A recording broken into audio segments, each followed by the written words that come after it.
This end of season review is sponsored by Warburton's, the family bakers.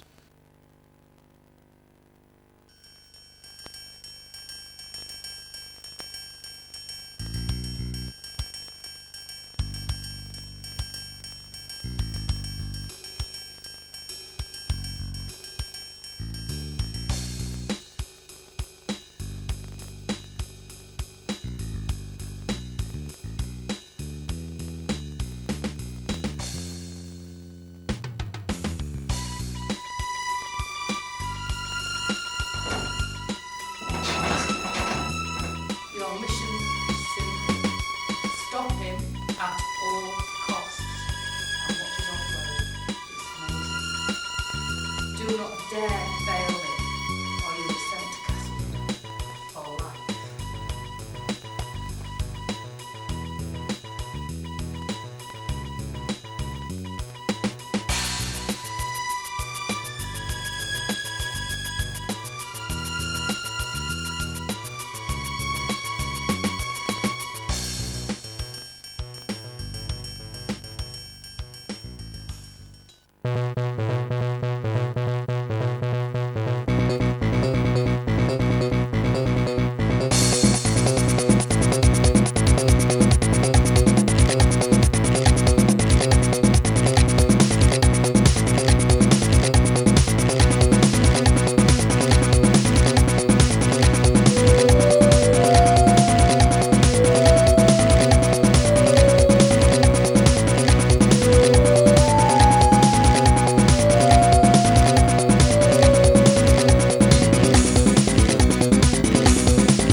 Looks like he could use a spell in the blood bin.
Mission accomplished. Welcome to Super League 8 with Wakefield Trinity Wildcats. We're ready. Are you?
Hi, my name's Brad Davis. I'm going to take you through Super League 8 with the Wakefield Wildcats. It's one hell of a ride. Adrian Vowles, you seem to have settled in well down here at the Wildcats in your role as player coach. Yeah, I'm enjoying it. Obviously, the end of last season was pretty hectic, but we've had a very good pre-season and I've enjoyed it immensely, and I'm learning all the time and enjoying it very much. Do you sometimes have to distance yourself from the players in your role as coach? Yeah, I do. There's a fine line, and I've got to find that right line. But at the end of the day, I'm also playing in the side with them, and you know, I can't distance myself too much because I need to be a friend and a player, and they need to know that I'm there for them. And so I've got to some ways I've got to distance myself, and other ways I've got to be close. As a player, Adrian, you set yourself very high standards. Do you want to carry them standards obviously onto your coaching role? Yeah, I do. I've wanted to coach since I was a young fella. Obviously, my father used to coach me, but it's something I want to make a go of, and you know, not everyone makes it as a coach, but I think I can, and you know, I'm learning all the time, and as long as, like when I was a player, you know, I was learning all the time. That's what I do as a coach, and you know, I'll take advice off anyone, but I really want to make it, and hopefully it'll all work out. The Lanzarote training camp is something the club has never done before. How much has this assisted the players? It's been immense. I've been there twice with Castleford, and the training we did there when I was with them was, you know, we got a couple of weeks training in one, and with the fine weather, and I thought our week there was sensational, you know, and the blokes trained very hard, and they all put the effort in, and you know, we did have a drink together as well, a couple of nights, but we did a lot of training, 2 sessions a day, sometimes 3, and everyone bonded well, and everyone had to work hard, and we did a triathlon there as well, so everyone had to work hard to do that. Again, Wakefield with the pressure. Ben Jeffries onto Gareth Ellis. And Gareth Ellis scores on the far side for the Wakefield Trinity Wildcats. Hamforth onto Jeffries. Jeffries gives it to Spicer! And Rob Spicer comes up with a great try for Wakefield Wildcats. Great to... Onto Korkidis. And look at him run. What a run. Rovers player. Could be problems here. Somerton, boy! Capitalises on the mistake. Fed by Tiger Hamforth. Tiger Hamforth. Onto Korkidis. Who really gets the fans going every time he gets the ball. Rooney onto Field onto Alima onto Snitch.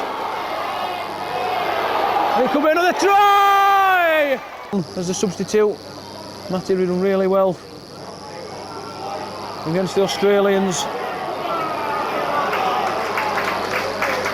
And once again, that guy Korkidis getting valuable yardage. He's receiving.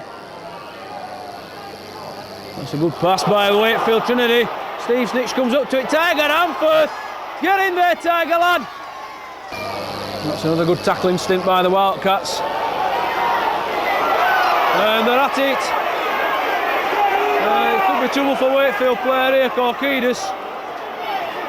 And we don't really want to see that.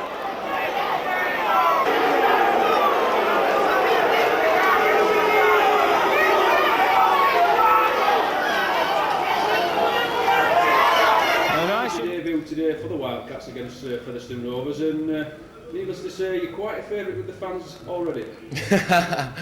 Yeah, the fans were great. I never experienced atmosphere like that, even back home playing NRL and that, so it was awesome to be there and be a part of it. You've got quite a go-forward type of style of play, Michael. Is that something you've always had? Yeah, always had that. That was my goal, just first get the go-forward going and break the line, then try and look for offload if it's on, you know. So, but my first thing is to break the line and just go forward, then get a roll on. Obviously today, in the thick of the action down at Post Office Road, you got a 10-minute sin bin. Can you tell us a little bit about it? Yeah, I got 10 minutes sin bin. Went for a tackle on, I think it was a wing or the fullback, and pinned him down, and he jabbed me one in the top lip there, and didn't like it much, so I gave it back and just went from there. But yeah, it's all part of the game, and after the game we shook hands, and you know, it's all forgotten. And finally, A decent debut for you today, but obviously looking forward to the forthcoming Super League 8. Yeah, I can't wait. You know, with the team, we still got a lot of things to improve on, and as a team and individual too. But I think we'll go well, and I can't wait. I'm very excited, so I think we'll go real well. And just to finish off, Michael, are you getting used to the weather? Yeah, I'm getting used to it. I like the cold actually, but I don't know for how long. But it's not bad. It's raining back in Sydney, so it makes me feel even better. So it's all right at the moment. Well, all the best for the season in Super League, Michael, and keep it in the mark. Thanks a lot, mate. Appreciate it. Thank you. You put the ball on, you cut it around. Size that not started crying.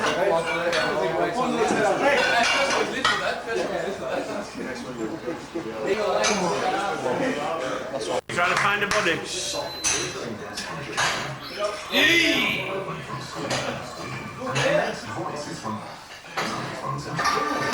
Marchie opting to carry the ball forward, and it's that man Gareth Ellis. And it's great handling by the Wildcats. Good early try. In the middle at the moment. And oh, what a swerve! What a sidestep! What a try! And if that's the sign of things to come from Ben Jeffries, that was absolutely fantastic. Giving the ball to Dave Wrench. The Rhinos line. Marchie throws an outrageous dummy which Leeds take. Nobody supporting him though. It's going to be Dallas Hood acting half back. Little jink forward by oh yes, yes, number 15. So Ian Knott. Tiger wanting a quick play. Gives it to Brad Davis, who sees on the far side. Matt Sears! Good on you, Matt. Well in, mate. Well done. That's his first try for the Wakefield Trinity Wildcats. Oh, little dink forward. That's good work by Newell. First of all, stopped being put into touch. Second of all, released the ball to Tiger. So Wakefield once again on the front foot.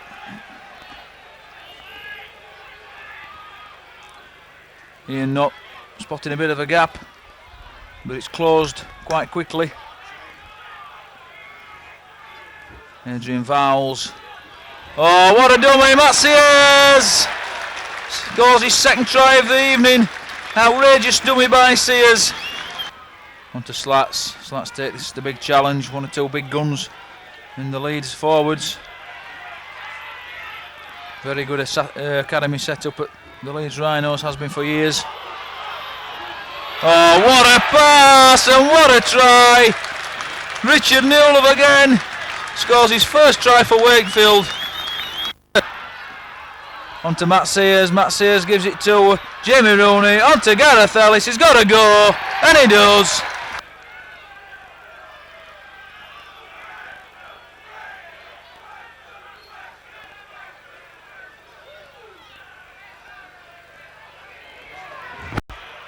Oh, I like to see us throw the ball about like this. And Matt Sears really getting the crowd going. Tiger Hamforth. Gives it to that man again, Dallas Hood. Another good offload by Hood. Gives it back to Tiger, onto Slats. Slats sees it. Onto Gareth Ellis. This is good, we like it.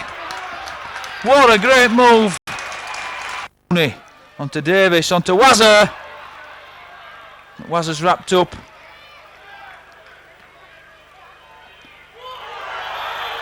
And once again, the Wakefield Trinity Wildcats players and the Rhinos players having a bit of a ding-dong. Allisud takes in well. What an offload! Jamie Rooney. Go on, Jamie. Go on, Jamie, lad. Oh, that's a spear tackle. Straight in front of Kirkpatrick. That's a good attacking move by Leeds. Oh, and he's in touch, and what a tackle again. Excellent. He's big enough and tough enough to take the knocks. So Tiger Hamforth just wanting to get things going. Onto Steve Snitch. Oh, Snitchy, powerful runner. The Leeds player gave it all he got, and Snitchy went through him like a dose of salts. Yeah, McNally, very good workout by the guys. Yeah, it was good. I thought we looked really good in attack. Obviously, there's areas in our defence we need to improve, but it's only early days, so it gives us something to work on. And one or two of the new recruits getting over the whitewash, which must please you. Oh yeah, I think, you know, as I say, we went well in attack, and the guys are starting to get familiar with each other and getting to know each other, and you know, we showed some good footy there tonight. What areas of the game are you most pleased with, Shane, what you've seen tonight? Well, I think generally our ball, the movement of the ball and the support play, I thought that was very good tonight most times. I think at times we could have done it better, but you know, we shifted the ball around and supported each other quite well. Some of our tries were really good with the support play and you know, the movement of the ball.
Got a bit of a niggling injury, Jamie. Yeah, I tore my hammy in Lanzarote, and I was hoping to play in this game. I come back and train on Monday, but I've just tweaked it a little bit, and it's going to be another week or so, I think, till it's actually ready. Apart from that, Jamie, pre-season work, satisfied with it? Yeah, personally, I've had a good pre-season. Just this hamstrings obviously put me back and set me back a little bit, but the team's prepared really well. Probably better prepared than we've ever been, and we're looking forward to a good season. Tries the high one, and it's bouncing backwards. It could be early points for the Wildcats, but that's a great tackle by the Blue Sox defence. And I'm not sure what's happened in the far corner, whether they've gone in or not. Russell Smith signals they have, so a great opportunist try by the Wakefield Trinity Wildcats. Marching on to Ben Jeffries, who's shown some great form early doors. Oh, what a break! What a break by Valsey! Ben Jeffries! Brad Davis, rather, sorry! What a try! Magic! Absolute magic! Gives the ball some air onto Ben Jeffries. Gives it to Super Brad, onto Valsey! Oh, what a try! Matt Sears! Get that one out!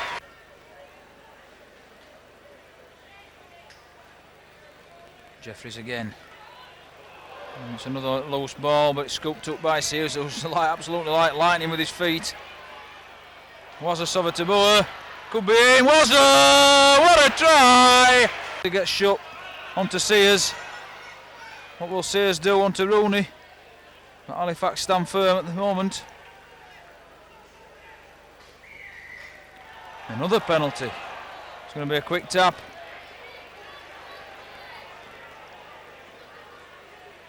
Tiger ducks and dives, he's got to be in surely. Yes! Tiger Amforth gets there. And he's really delighted with that, is Tiger.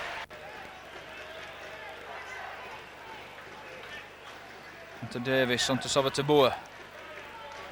He was limping a couple of minutes ago, but seems to be running quite freely now. And time running out for Wakefield. Brad. Oh, and that's a bad one, straight onto Valsey. And surely we'll go for the 2 points, surely. Or will we?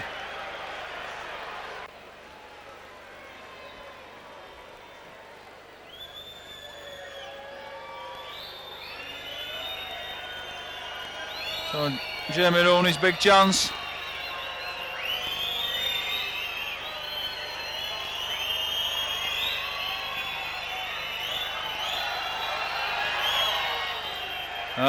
Beautiful kick by Rooney, nice one buddy. Got quite an abundance of youth coming through at the moment. Do you think you can pass perhaps some of your experience on to them? Oh, definitely, you know, like I'll be looking forward to passing on some youth when I was a youth, you know, experienced players pass on some experience to me, and helped me learn a bit, so hopefully I can do it to him today. Needs no introduction really to the Wakefield fans. Michael Corkidis, Sydney City Roosters last season, Michael. You've probably seen and heard of the big reputations in Super League of some of the players. Are you relishing the confrontation with the likes of McDermott at Leeds and Anderson at Bradford Bulls? Yeah, I think for me it'll be a good challenge. I'm still young, just turned 22 yesterday, and I think it'll be a good challenge, especially like I said, Brad McDermott and Andersons and Stuart Fielden. I can't wait to play against him. You know, it'll be a good challenge. I'll see, you know, and I think they're great players, and there's more in England. There's more going to come through over the years. So you know, it'll be just great to play against them. It'll be an honour. Go back to Ben Jeffries. How can you see your position as half-back developing with the likes of Brad Davis and, of course, young Tiger Amforth as well in there? Yeah, I'm actually going to play 5'8", I think, so Brad's going to play half-back. So I'm just going to play a supporting role to him. He's going to mainly call the shots, but I'll just back him up with the calls, and hopefully he'll give me a bit more space out wide and give room to move. It's a real one.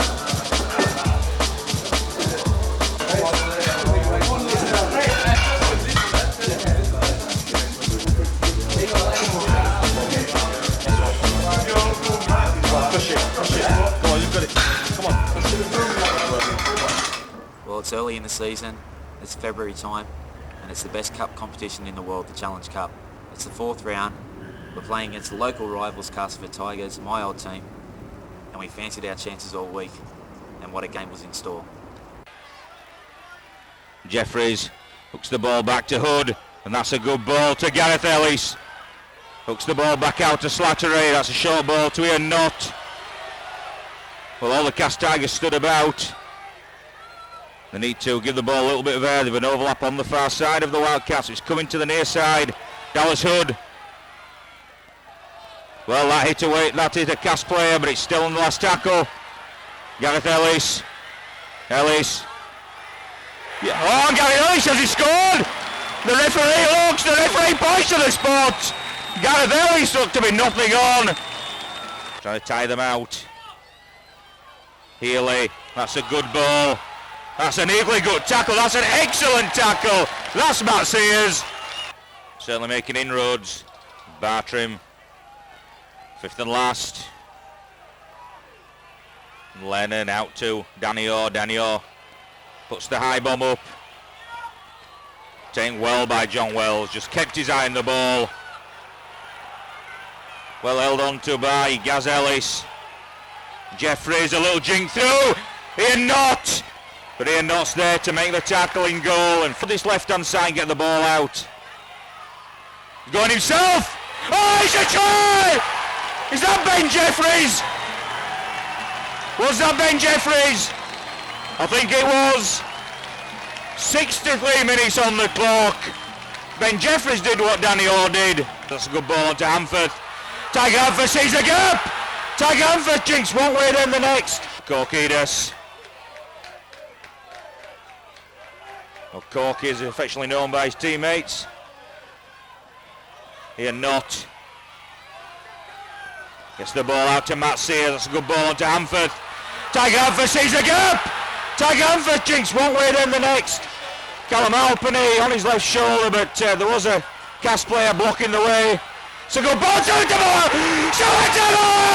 He's under the sticks. What's that? Tabor.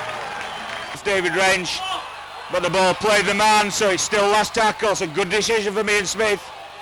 Callum Halpenny, a tall, rangy winger, absolutely nonchalantly took that ball. The first competitive match, how does it feel to get one under the belt? Yeah, it's good to get round one out of the way and a bit of a win, so I was really excited with the crowd. It was a fantastic atmosphere, and we didn't play all that great, but geez, you know, not play that great and get a victory against a good side like Cass. Yeah, we'll take that, more than happy with that. Matt Sears took a bit of a whack from Ryan Hudson, came back in a good part of the rest of the match. Yeah, it was good, you know, it was good out here in front of the home crowd, and it's good to get a first win up. So it's been a pretty competitive match? Yeah, it was pretty competitive, you know, we didn't play to the game plan too much, but I think we toughed it out and we stuck together pretty well, so it was a good result. Did you get bad cut? Have you had to have stitches? You had to have stitches in your Yeah, I've cut. got a few stitches, yeah. So it could have gone either way in that last 5 minutes, though. Yeah, it could have went either way, you know. We probably gave them a bit too much possession, but they only had 12 men, and we could have played a bit smarter, but we'll work on that for the next game. So you settled well in at Wakefield then? Yeah, it's been great, thanks. The supporters, everyone, the teammates, coaching staff, everyone at the club's been great. Can't ask for anything more. Well, good luck, Matt, for the rest of the season. We'll be keeping a close eye on you. Thanks very much. Let's talk briefly about the day-to-day job and role you have within the club. Shane, tell us a little bit about your day. Well, I normally get here fairly early just to get things organised that we need to get organised for the day, and Vowsy comes in relatively early as well, and we talk about what we want to do as far as a normal day usually involves a skills session, and then our weights. The weight program obviously is sort of set on 4-week cycles. We talk about what we want to cover as far as in the skills session, which now that we're playing comes out of what we've seen in the games and areas of the game that we need to improve on. So basically that's the start of the day, and then we go through the training sessions, and then we spend a fair bit of time reviewing tapes. Like this week we've been looking at the whole games from last year, getting information on individual players as well as how whole play as a team. Metres out, head and feet at the scrum, and the Tiger gets the ball out the back. It's on to Jeffries. Jeffries sees that gap! Ben Jeffries goes through the defence. The ball out with Tiger Hanford. He sees it go! Tiger! From the base of the scrum. 54 minutes. Paul Hanford just goes through that non-existent defence from the base of the scrum. That's becoming his trademark, Tiger Hanford. Adrian, not the result we needed, but just the first match of the season. Yeah, obviously we'd like to start with a win, but it wasn't to be. But there's plenty more games left, so no one's ever won a Super League title in February, so we'll wait for the next game against Bradford. Obviously got Widnes next, so we'll battle on. Certainly not short of effort, though. As a coach, what would you take out of that? Oh, there's a lot of positives out. We probably had to defend way too much, and when you got to tackle too much, it doesn't leave much effort left for attack, and that's what we do. We made too many mistakes, too many penalties. So, but we'll learn from it and take it into the game against Widnes. A good attempt by Wakefield. Adam Mills, surely he's in touch. Yes, he is. Excellent bit of tackling. And Alima to Gareth Ellis. Ben Jeffries, surely on to Marchie through the back door. Surely we've got to get over the line. Gareth Ellis, surely. Has he got it in? Surely it's a try, yes! Difficult kick in a swirling breeze. And he gets it! What a kick by Ian Knott. Brad Davis with the belt upfield. It's, is it going to go? What a kick by Brad! Spruce, tackle well! What a tackle! Sheridan dummies. He's missed there. Brad Davis missed his man. Could be danger here. Oh, what a tackle! Excellent tackle by Richard Newlove. And they do through Cantillon, but that's a good tackle by Vowles. And we've got to keep tackling. That could be a gap. Oh, what a tackle by Adrian Vowles. And he could have injured himself there. Davis obviously very disappointed with the result. How do you rate the performance, Brad? Well, firstly, I think you've got to rate your own performance, and I feel personally that I was very poor on the day. I didn't play to my potential, and I think also, we didn't probably aim up today, and we come up with a lot of errors, and Widnes were the more deserving side to go through to the next round. You went in at the break 6 points all. What exactly did Shane and Adrian say to you at half time? Well, I think just the key was just to, we hadn't really played that well, but yet we were right in the rugby game, and we just needed to go out there and complete our sets and stick to our game plan, which is something that we didn't do, and we ended up coming up with a lot of misses in defence, and we allowed Widnes to dictate the play in the second half. Whereabouts in the game did you feel, Brad, that we were probably second best to Widnes? Well, I probably feel we were second best all over the park today. I've got to say, I thought David March was outstanding. He took us forward from dummy half all day, but they started dominating the ruck in the second half, and we just seemed to not have a lot of ideas in attack, and that's probably responsibility of the halfbacks, and we've got to cop that on the chin. March onto Davis. Davis, short ball. Oh, what an offload. Jamie Field onto Valsey. Go forward, Valsey! Valsey! What a try! And Wakefield have been promising that. And that's excellent execution by Adrian Vowles. Corkidas back on the park. And he's still going. And Corkidas livid with the decision by Connolly. Connolly says the tackle was made. And Corkidas losing it a little bit. And it looks like Michael Corkidas has been given 10 minutes for dissent. On to Ben Jeffries. Jeffries gives it to Brad Davis, and Brad pushing the Bulls. Defended off. Gareth Ellis! What a try! And cut that one! That's a beautiful try by the Wakefield Trinity Wildcats. Gareth Ellis, the young sensation down here at Wakefield.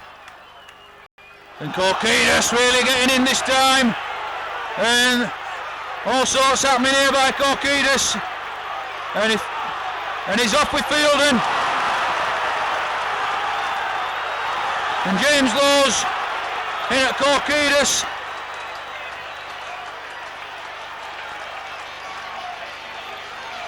And all sorts of things happening out there.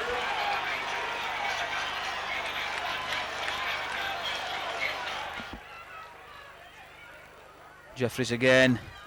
John Wells, is he away? Inside. Oh, Wolsey! Go on! Go!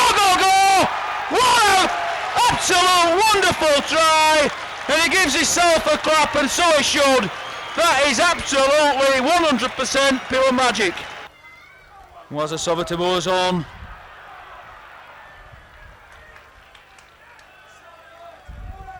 Davis onto Jeffries. Oh, the break! Go on! Oh, Brad Davis, what a try! Pure magic! Get it down, Brad, mate! Superb, and that is absolutely top draw rugby from Wakefield Trinity Wildcats. Jeffries gives it some air onto Brad. Brad onto Vowles. And Vowles has tackled well. This time onto Brad. He always goes for it, that's great thinking. Has he got it? He has. Referee signals, and that's great thinking by Brad Davis. Tiger onto Brad. Brad onto Adrian Vowles. Across his chest. Not. Brad again. And that's good work by Brad. Oh, and it's going to just hang in the in-goal area. Oh, that's brilliant tackling by Wakefield. Absolutely brilliant. This to put Wakefield in the lead by 1. Very important kick. And Not gets it. Gareth Ellis, and boy did it need it. Oh, what a crunch! What an absolutely fantastic tackle! Dallas Hood lined him up, and boy did he go in. Absolutely massive hit by Dallas Hood. Jeffries gives the ball some air, bullet pass. Sovataboa goes for the dummy. Go on, Wazza! Go on, Wazza! Go on, Wazza! Oh, very close. Let's get over the line. Tiger Anforth! Mine Holland! Go on, Martin! Yeah! Woo-hoo-hoo! Oh, what a try! It's Great Britain material, surely. And he's embarrassed Rudlinski this afternoon as Mine Holland. Fantastic game this afternoon. Yes, we were quite pleased with my performance. It was a hard 80 minutes, and as you say, very disappointed. It was there for the taking, leading by 7 with 15 minutes to go. We should have held on. You came up with 1 or 2 telling tackles, Martin, last man in defence, and also came up with what we all hoped was the winning try. Yes, I don't score many, so I was hoping that would be the winner, but it wasn't to be. Like, Wigan come back, made a few breaks, managed to hold them out, but in the end, too many breaks we just couldn't handle. You went into the match as underdogs against what people could be argued as a slightly weakened Wigan side. How did you feel going into this afternoon's game? Very confident. We trained well all week, and we knew we had a good chance of beating Wigan. I said they were there for the taking, and we just couldn't pull it off. Good card for that. That's a real one.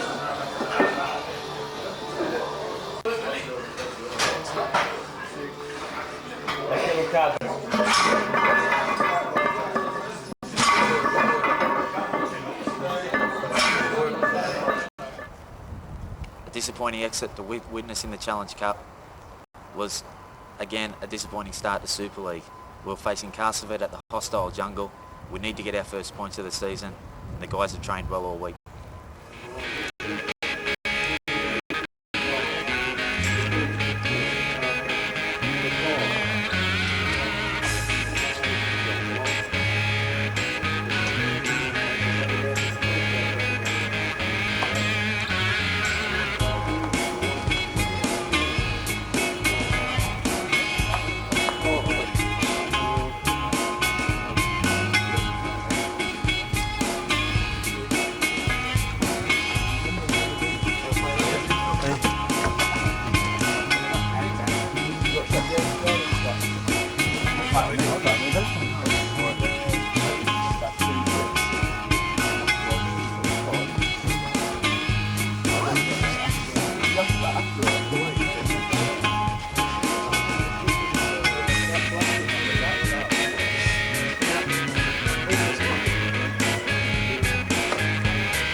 Let's put someone.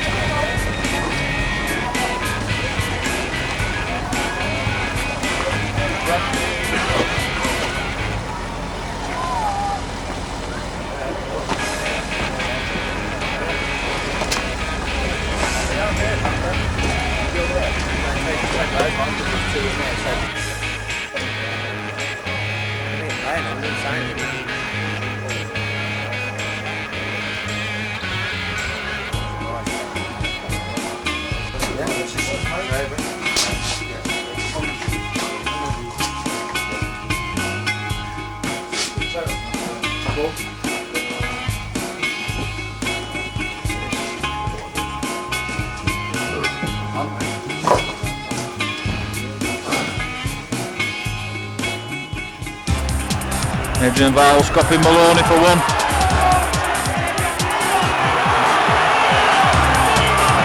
Go on! Give a bloody good hiding, that's it. Maloney deserved it then, he went in high on Brad Davis and Brad didn't like it. Let's get him, Maloney in the bin.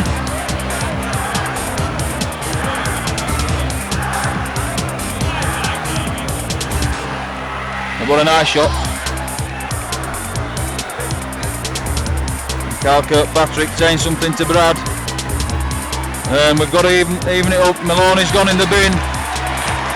I don't believe it. He's put Brad in the bin as well. I don't believe it. And that's absolutely ridiculous. Jamie Field to Ian Knott. Field again. On to Gareth Ellis. Goal! Gareth Ellis goes through a great big yawning gap. And that's Wakefield's first try of the evening. Excellent opportunist try by that young man, superstar Gareth Ellis. Davis, what a win. I don't know, just a fantastic performance from the guys, you know, but I think it's been coming from about 3 weeks because we've put in good performances and we just haven't got the results. And today, you know, probably the performance, we got the right result, but, you know, the boys are ecstatic and we're off, got our first win and we can only move onwards and upwards from here. Took a bit of a backslide in the first half. Tell us a little bit about that. Well, you know, I was just a little bit angry because obviously Francis Maloney came in with a swinging arm and I probably should have got on with the game, but I took a bit of resentment to it and you know, I don't know. I don't think Lennox Lewis is going to be shaking in his boots, but I threw a few and got 10 minutes in the bin. But at my age, 10 minutes race isn't too bad. You ever feel in the dressing room down here at the Tigers? Yeah, they are. Fantastic tonight. Yeah, we're great. Yeah, you know, it's been a long time coming. We should have won last week, and tonight we're great feeling. We worked really hard to get a win. So. Went in at the half-term interval, just in the lead. What has happened to the coach and say to you at half-time? Just complete the sets, you know, get a good kick. We didn't need to do all fancy really. Just completion rate, we're well up and we'll be tiring them. So just hit a complete set, get a good kick in and work really hard, you know. And that's what we did in the second half. Did you feel at all? Was there any pressure, Jamie, in the last 10 minutes? Oh, no pressure, no. The talk was amazing out there in the last 10. I knew we were going to score. Ben Jeffries with the boot forward. Quite a breeze down here tonight at Wakefield. And we're going to go through. Marchio! Surely it's a try! Is it a try? Kirkpatrick's going to go at the screen. So it's no try. So that puts the score still at 8 points to 4. Enter Ben Jeffries. Go on! Oliver Lima just tripped up. Get him off him! And that's all the tricks in the world. That's thankful. Yes, and give Mr. O 10 minutes. So it's got to be a 2 points attempt surely.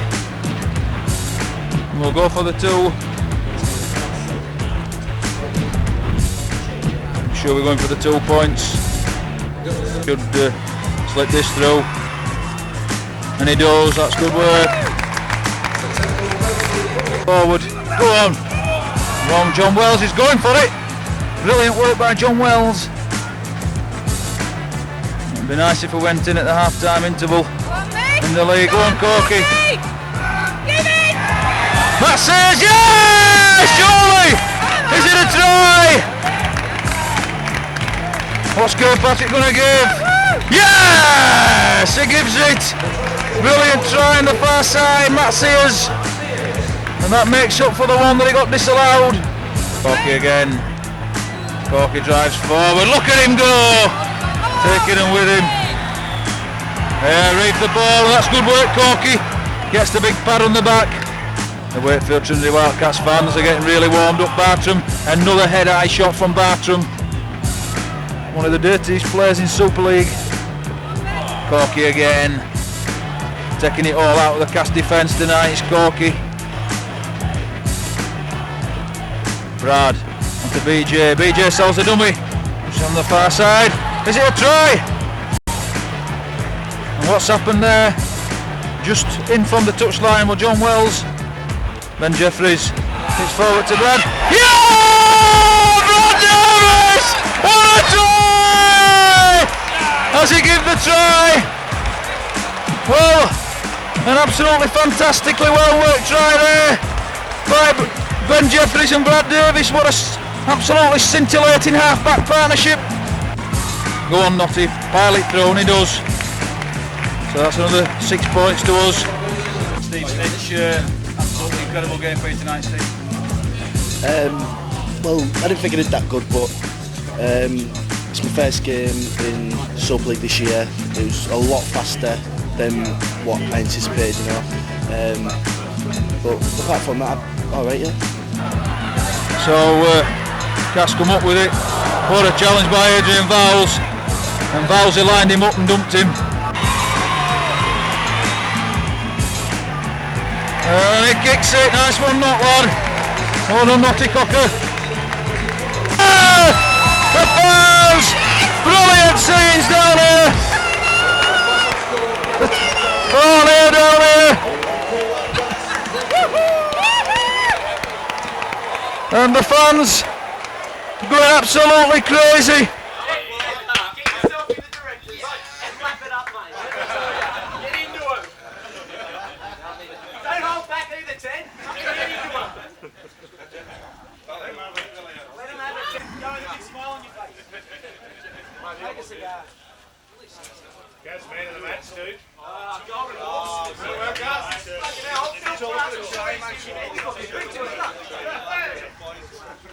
Turn to Castleford Tigers. As a Wakefield Trinity Wildcats player, you come away with the spoils. How do you feel? Oh, I feel really good, mate. Really good. Obviously, a lot of familiar faces here, and I thought for the first time in the 4 Super League games that we've done, we've actually put our attack and our defence together at the same time, and you know we've shown now what we can do. We've set a benchmark, and it's up to us to keep up now and do the same against Huddersfield away. Korkidas gets that head of steam up, takes some stopping, this fella. He's going to be one of the best second rows in Super League at the moment, Korkidas. So, giant restart. Taken cleanly by Brad Davis. And Dallas Hood not tackled, so Hood makes a few more metres. Big marauding Aussie, a good run from Dallas Hood.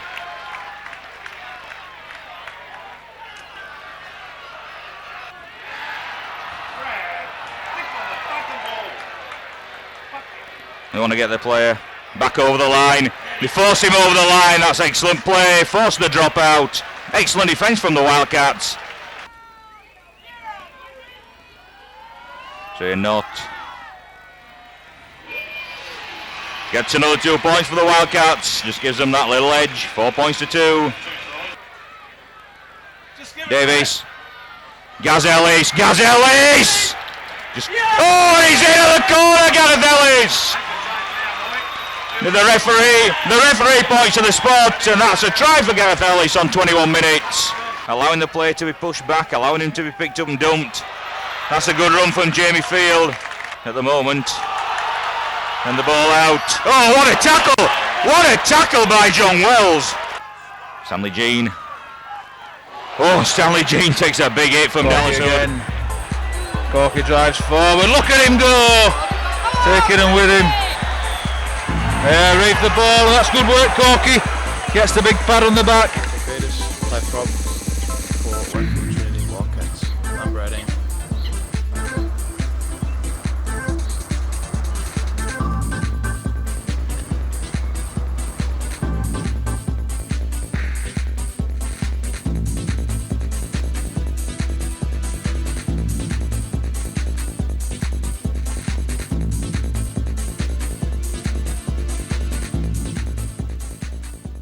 Michael Korkidas, Wakefield Trinity Wildcats player.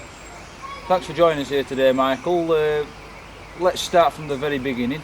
Tell us a little bit about your upbringing. My upbringing, I was brought up more Greek than Australian, which a lot of people don't really know, but it's true. Yeah, brought up very traditional, in a very traditional Greek way, other than more Australian sort of way, and yeah, that's family based a lot, sort of my life. Family is very important, probably the most important thing, always number one. And yeah, that's about it. And of course, religion as well. That's a pretty important part of my life too. I believe with all my heart, and my faith and stuff's pretty important in the job I do as well, playing league and that. So that's part of my upbringing. You must have some fond memories, Michael, of your upbringing. Must have been a strict upbringing, but surely some fond memories. Yeah, there are some memories. It was pretty strict at times. I remember the first time I told Mum, can I play league, and she said, if you can go to church first on Sundays, then you can do whatever you want after that. So I had to try and work around that. So I used to go to Sunday schools on Sundays, and they used to come pick me up with all my gear in the car, get changed in the car, drive down to the ground, just run out straight away and play. So that was a few memories like that. It would make me laugh, you know. At what age did you take up rugby league then, mate? I think I was about 11, and just a mate said, "Do you want to come and give it a go?" And I said, "I don't play that game. It's a pig's game." That's what I used to hate it, and gave it a go, and then never thought I'd make a career out of it, and now I am. So you haven't mentioned one word, and that's school. Tell us a little bit about school there, Michael, because you've got the religion bit, you've got the rugby league bit. How did school fit into it? School was pretty much. I miss it, I know that, and I'm pretty close with my mates and stuff. You know, all my mates were all Italians and Greeks and that, so we're all pretty much the same and brought up the same. So, and school foot is pretty important for me too. And I was grateful enough to captain two of the sides of school, which we didn't go too well, but it was an honour anyway. So, is it safe to say that Michael Korkidis is a bit of a scholar then, or otherwise? No, he was a bit of a scholar. I was quiet at school, but I wasn't that brainiac on anything like that. I used to read in the back of maths class. I used to read rugby league magazines instead of listening to what the teacher was saying on the blackboard. So by that you can understand. So let's move on a little bit then, Michael. You started playing rugby league at 11 years old. At what stage did you think, well, I'm quite good at this? I think when it hit about 16, I think it was 16, and then parents thought it was just a phase I was going through. No one really took it aboard, and none of my family, wasn't their fault, but they just thought it was a phase I was going through and I was going to get over it sooner or later. And when I was about 16, turning on to 17, I said to my parents, sat them down one time having dinner, and I said, I want to make a career out of this, and they just looked at me and I said, no way. Mum said, you're not doing that for a job, there's no way in the world. You're going to go good at school, you're going to go find an office job, you get paid some good money. And I said, I don't want to do that, it doesn't interest me, I want to do this. Then I made the Australian Schoolboys when I was 17, in year 12 at school, and I think from that day on they knew that, you know, and I thought, and I knew as well that I had something to offer, so I just went from there, and they've supported me ever since. On to Korkidis, and look at him run, what a run! Did your rugby league career off in Australia, Michael, and you got a few first grade games under your belt. Tell us a little bit about that, about your debut. Yeah, my debut was, I remember it like it was yesterday. It was Good Friday. Graham Murray was the coach, which coached Leeds, I think. That went pretty well as well. And it was pretty close with him too. And I trained with him all week. That week, I think Quinn Pongia was injured that week, and he said, just come and train with the first team. You know, you never know, we've got an injury, so could be called up. I never thought much about it. I won't get caught up, you know about it. And came Thursday, Quinn Pongia done a fitness test. He came through alright, apparently, they said it was alright. So I put my head down, I was all depressed and that. I said, there goes my opportunity to play. And then I went to reserve grade training that night, Thursday night, get a phone call from the first grade coach. Answer the phone, he goes, Cork, get here mate. He goes, got your jersey ready. And I said, what jersey? He goes, I got your first grade jersey ready for tomorrow. And I said, I won't say the word that I said, but I said, you're joking, eh? He goes, no, I'm not joking, mate. And I said, you're joking. I just couldn't believe it. I was lost for words. And I said, one more thing. I said, yeah. He goes, you're starting. And then that's when I was just blank. I must have paused for about, it felt like it was about 10 minutes. And he said, is that all right? I said, yeah, that's fine, that's fine. And I just went home and told everyone. I couldn't stop ringing everyone and saying, you know, I'm making my debut tomorrow. And just went from there. And it was against Gordon Tallis, which was a real big surprise. And yeah, just went from there, I think. So you started the game against Gordon Tallis, yeah. And tell us a little bit about your confrontation with Gordon Tallis on that day. It was a bit physical, like it's always going to be against him anyway. So the thing was, I couldn't look at him as, I respected him in a way that I looked up to him, but and also another way, it was my opposition, and I had to do whatever I could to stop him. You know, we had a few words exchanged, so it was pretty good for a debut. But other than that, it was good. We shook hands after the game. It was all good, forgotten. As a substitute, Matty done really well against the Australians. And once again, that guy Korkidis getting valuable yardage. The season's going considerably quite well for you. The Wakefield public have taken you to the hearts, which you must be very, very thankful about, Michael. Oh, I am. I appreciate it so much. Like, especially when you hear your name called out, that's just it sends a shiver down my spine. Especially when you're running out or and people clapping out when you come off the field and stuff like that. To know that sort of support's there, they're sort of with you, and they're feeling what you're feeling, sort of thing, and that means a lot to me anyway. Tiger Amforth, on to Korkidis, who really gets the fans going every time he gets the ball. Let's talk about game day, Michael.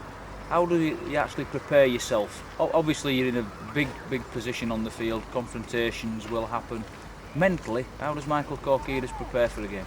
I just sort of try and stay relaxed. I always try and study who I'm playing against, see what they do, what they did good, what they did bad, and try and work around that.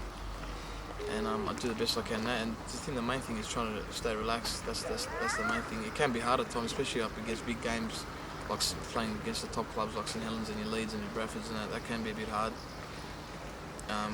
Because you're playing against world-class players like Barry McDermott and Paul Sculthorpe and all those kind of blokes. That can be a bit hard.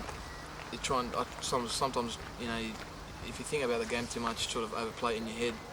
Then when you come out to play, you're fatigued already, mentally fatigued anyway. So I think the main thing is try to relax and just stay calm and just focus on my job, sort of thing, more than anyone else's. And if my things come right, then everything else will click. And after the game, obviously I've seen you in the dressing room when we've been defeated. You do really take some bringing round after the game, Michael, don't you? Yeah, it does. It hurts. Sometimes I put on a show, to act like it's all forgiven and going, but it doesn't. I know deep inside it does. It hurts a lot, especially when we know we're the better side on the day, and I know that in other days that we know that we could have done better, like yesterday, and it does hurt. It takes me a few days, I think, to sort of to get around it, and it doesn't matter what people tell you, pats on the back and don't worry about it and move on, but still, I know, inside, that you could have done better and I could have contributed, or shouldn't have done this mistake, or shouldn't have done that, and things like that, so that can be a bit hard. So we've talked about the past, we've talked about the present. What's the future hold? The future, I don't know. I've still got another year here, so see how we go. After that, see how we finish the year off, hopefully it'll be good and have another big year for next year. And after that, who knows? I don't know. That's the big question. I've got no idea, so see what happens. Is there any goals you've got in your life you're wanting to achieve, Michael? Not only on the rugby side of things, but personal as well. Yeah, I think personally, hopefully have a family one day. I hope that's a big dream of mine. I think it's pretty important for me anyway. And hopefully have a family one day and have to play for Australia one day and all that. So that's probably Australia anyway, and even Great Britain boys to play for the country. I think that's the biggest honour of all. So hopefully do that one day. So.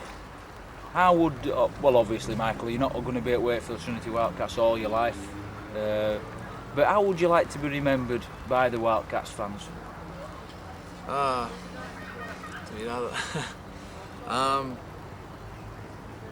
Just a good bloke on and off the field, I think, that's probably the main thing, yeah. Especially off the field, like, anyone can be a good player and stuff like that, but I think if you're not a good bloke or, good person off the field, doesn't mean anything, sort of how good you are on the field, sort of thing. So I think that, just being good on and off, and just a bloke that gave all, just try whatever I could the best to make the team win. Korkidis.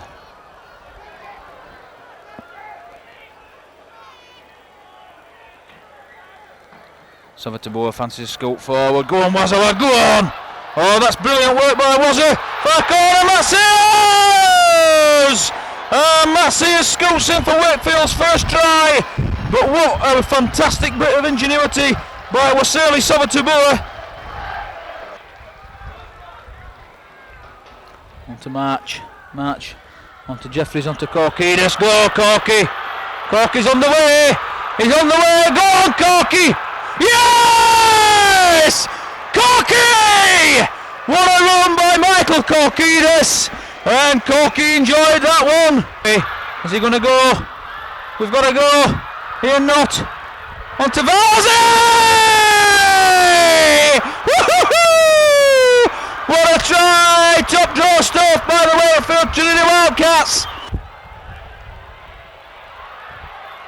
Salis over to Bourne, onto Ian Norto, goes in at the corner. Consolation try for Wakefield. Ben Jeffries very, very disappointed. Ben Jeffries we've just been beaten by the Wellington Wolves. Ben, just talk us through the game you went. I think we were on the back foot at the start when they scored a few tries, but I think we collected ourselves and got back in the game. But every time we started to sort of get on top, I think we let them back get a try, and that cost us in the end, I think. You went in at the half-time interval, 18 points to 6 down. What were your plans talked about during the half-time interval? We just said believe in ourselves and go out there and play with intensity, and they seemed to be tiring towards the end of the first half, and we thought we could get them at the back end of the second half, which we did, but we just too many mistakes in the end. It must be said, Ben, 3 or 4 very, very disappointing refereeing decisions this afternoon could have cost us the game. It does, mate, but I was actually talking about one of the boys about it today. He said if you're good enough, you'll win games. Said it doesn't matter if you get a bad call, if you're good enough, you'll win. So it's Widnes on the far side, and that's tackle well. He's in touch. That's an excellent tackle by John Wells. By Halpenny, it did find Gareth Ellis, who breaks the tackle, and Gareth is away. Gareth is going, he's going, he's going, he's going, he's going, he's going. Is he going to make it? And that's good tracking back by the Vikings. And we need to get a quick play of the ball, spread the ball out wide. And we do. On to Ben Jeffries, cut inside. Jamie Field, yes, over he goes. First try of the evening to Wakefield Trinity. Jamie Field sees the line, and over he goes. Julian O'Neill said, oh, what a tackle. Excellent tackle by Matt Sears. Slats as well getting in there. Oh, and a dangerous ball, but what a tackle. Excellent tackle by Gareth Ellis. And straight between the sticks. Nice kick, Jamie Rooney. Oh, and he knocks on, that's a vital mistake. And we want to take advantage of them, and that's the sort of big tackles we need from Jamie Field. Ted Richardson, we've just got beaten, and beaten quite comprehensively by the Widnes Vikings. Ted, thoughts on the game? Well, we were poor today, and there's no point in beating about the bush. Feel a bit sorry for lads who've backed up a few games, done really well. I suppose the next couple of weeks will be interesting. No pressure games against Leeds and St Helens. I think a club like Wakefield, a team like we have, I feel really sorry for them when they lose, and I bleed with them, and that's got to be right. It's part of my responsibility. I have to accept that. Today we weren't good enough. And straight in the middle, no messing. Yes. Well, the Rooney then. Close. What a tackle! Bang. Thank you, ma'am. Gary Connolly felt that one. Great atmosphere, like there always is. So easy meat for Jamie Rooney, and collecting the ball back. Oh, what a tackle! Brilliant tip by Vowles. Oh, beautiful kick. Straight down the middle. Marcelis over to Boer, hunting the try. Go, go, go! Go on, Sava! Yes! Get in there! Sava to Boer!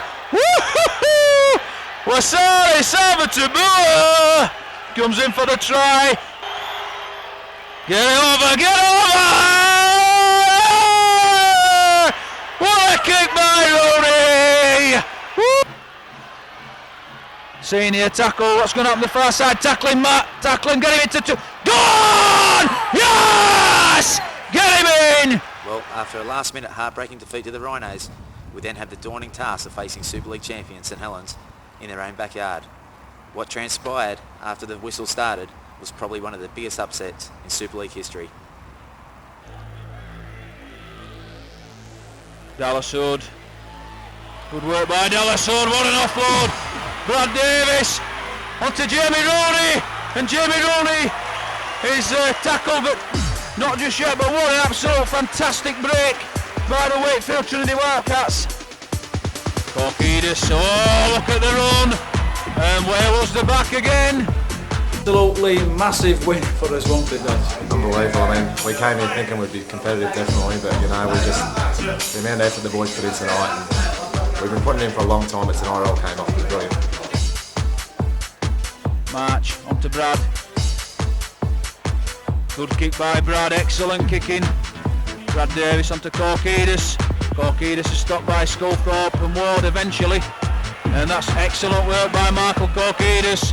Come on, let's get him for an early try. Brad. Onto Newlove, yes! Richard Newlove scores an absolutely fabulous try. Excellent work by Wakefield, and that's just what we've deserved.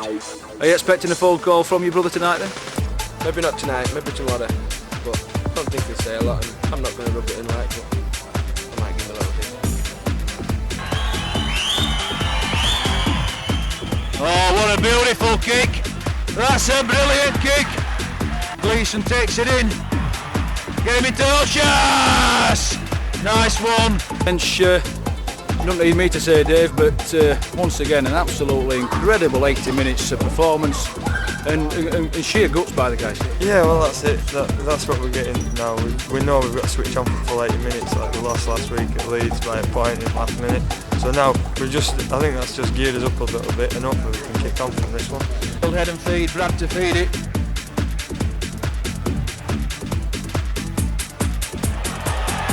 Number 18 there's getting stuck in. And he's got to go. Edmondson, he's got to go. Kirkpatrick's got a battle on his hands here. And Corky just steps away, and so he should. And Corky, I'm sure, has been told by McNally, don't get involved.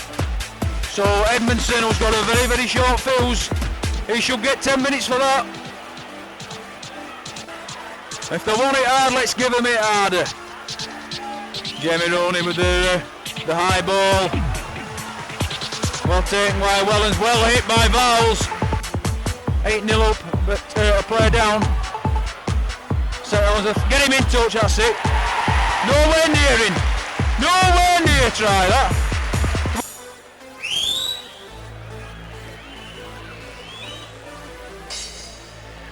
Oh, beautiful kick by Rooney, and he's got quality goal kicker written all over him as Jamie Rooney. But yourself and the rest of the forwards especially really took the game to the St Helens pack tonight. Well, yeah, we found it. I think they didn't quite respect it as much as they should have done really, and they put out quite a young pack, and we set out to dominate that. And I think we did the job really, because they came up with a lot of mistakes off what you'd expect St Helens to finish some of the time. Get him in touch. Yes, he's in touch. He's in touch, surely. Yes, thank you very much.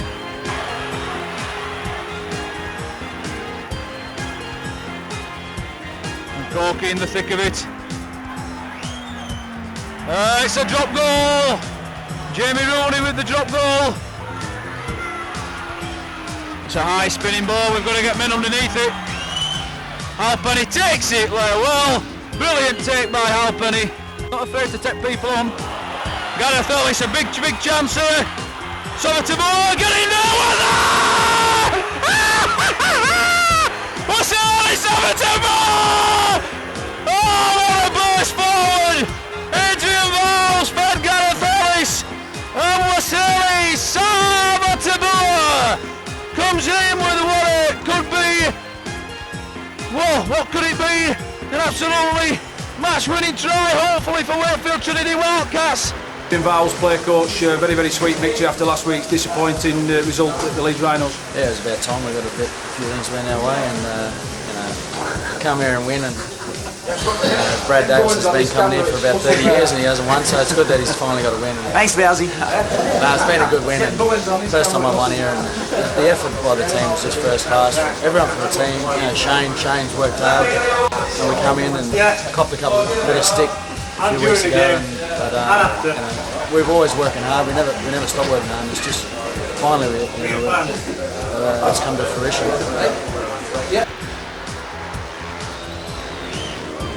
Yes! Oh yes, it's a good one there. What a kick by Rooney. Out, Brad. That's it, that's all you need to do. And that's good tactics by Brad. The whistle's got to go. Yeah! Oh, look at them boards! We've won a challenge! Well, I can't speak. Look at the players. What an absolute And that is a magnificent win. Well, look at the fans, they deserve it. Look at them in the droves. They deserve it fully. And we followed them all over. And what an absolutely famous victory by the Wakefield Trinity Wildcats. And the team spirit, listen to that booze there. And they're getting booed off, and so they should, but we've totally dominated. Absolutely incredible performance. And I'm going to keep the camera running because this is an absolute memorable win. And look at that for team spirit! Absolutely fantastic team spirit down here at Wakefield. Well, I'm all emotional and everybody's emotional here. And the players, the fans respond to it. Absolutely incredible performance by Wakefield Trinity Wildcats. And every one of them players deserves a knighthood in my book. Sir Corkidas, Sir Adrian Vowles, Sir Brad Davis, everybody. It's brilliant times that knows it all for Wakefield Trinity Wildcats. Hey McNally, what exactly did you say to the players after last week's crushing defeat by the Rhinos in the last second to get him in that frame of mood for tonight's game? Oh, Steve, all I just said was, after the way we played against Leeds, they should be keen for the next training session, keen for the next game, and I think they showed that right through the week. Our training sessions this week were superb. The guys were jumping out of their skins, and they showed it tonight. Our defence tonight was fantastic. You really set out of the tracks big style, I feel, tonight, Shane, and you totally dominated the St Helens for 80 minutes, it must be said. Yeah, we did. Particularly in the second half, our defence was mainly forced errors on them, and their completion rate in the second half was well below 50%, and it was all through our defence. And all credit to the guys. The whole 7-8 of them were magnificent. We had unsettling time just before the game when John Wells' hamstring was no good, and Tiger came in and he played magnificent as well. So every one of them deserve all the accolades that possibly they can get. And it must be said, Shane, the fans, they're there with you again tonight, and this one's surely dedicated to the fans. Well, yeah, it's great when we play away. I think we'll have to try and get them together down at Bellevue, but when they're away and they're all together, it's just fantastic atmosphere. We're obviously outnumbered here at St Helens, but they were making way more noise than the St Helens fans, and I'm sure it lifted the guys, and it's great for them, it's great for the whole club. Quite a packed house behind him. And straight down the middle for Rooney.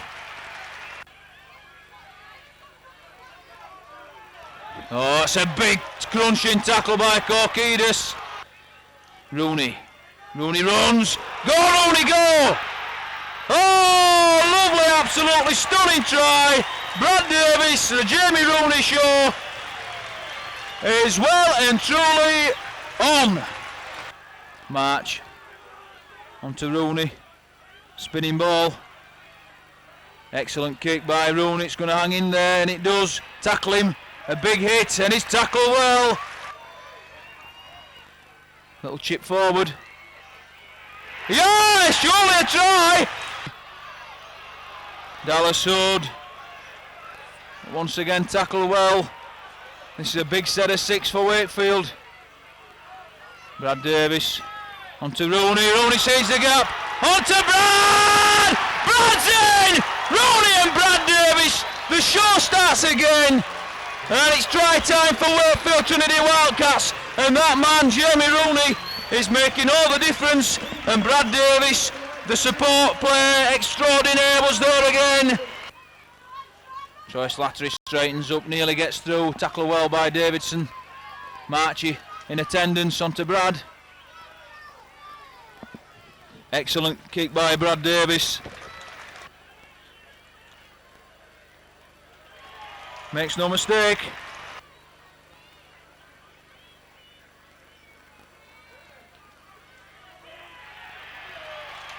And there you go. Straight down the middle.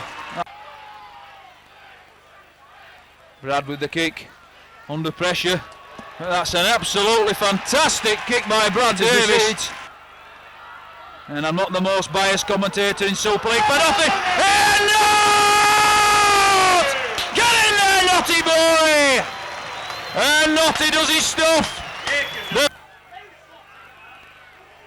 That's a great challenge.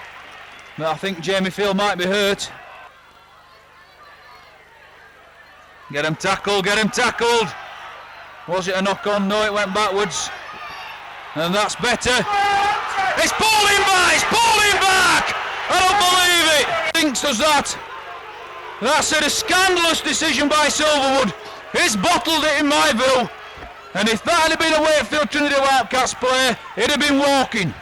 Kick forward by Dimmock. That's an excellent kick, it must be said. Martin Holland. Oh, what a piece of full back by Martin Holland there. Troy Slattery again.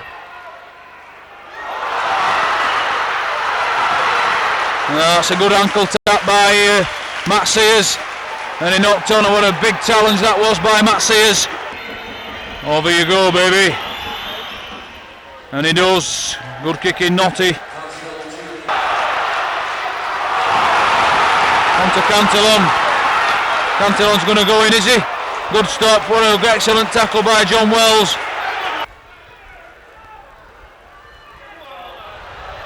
Ben Jeffries. Go on, Ben, get over that whitewash.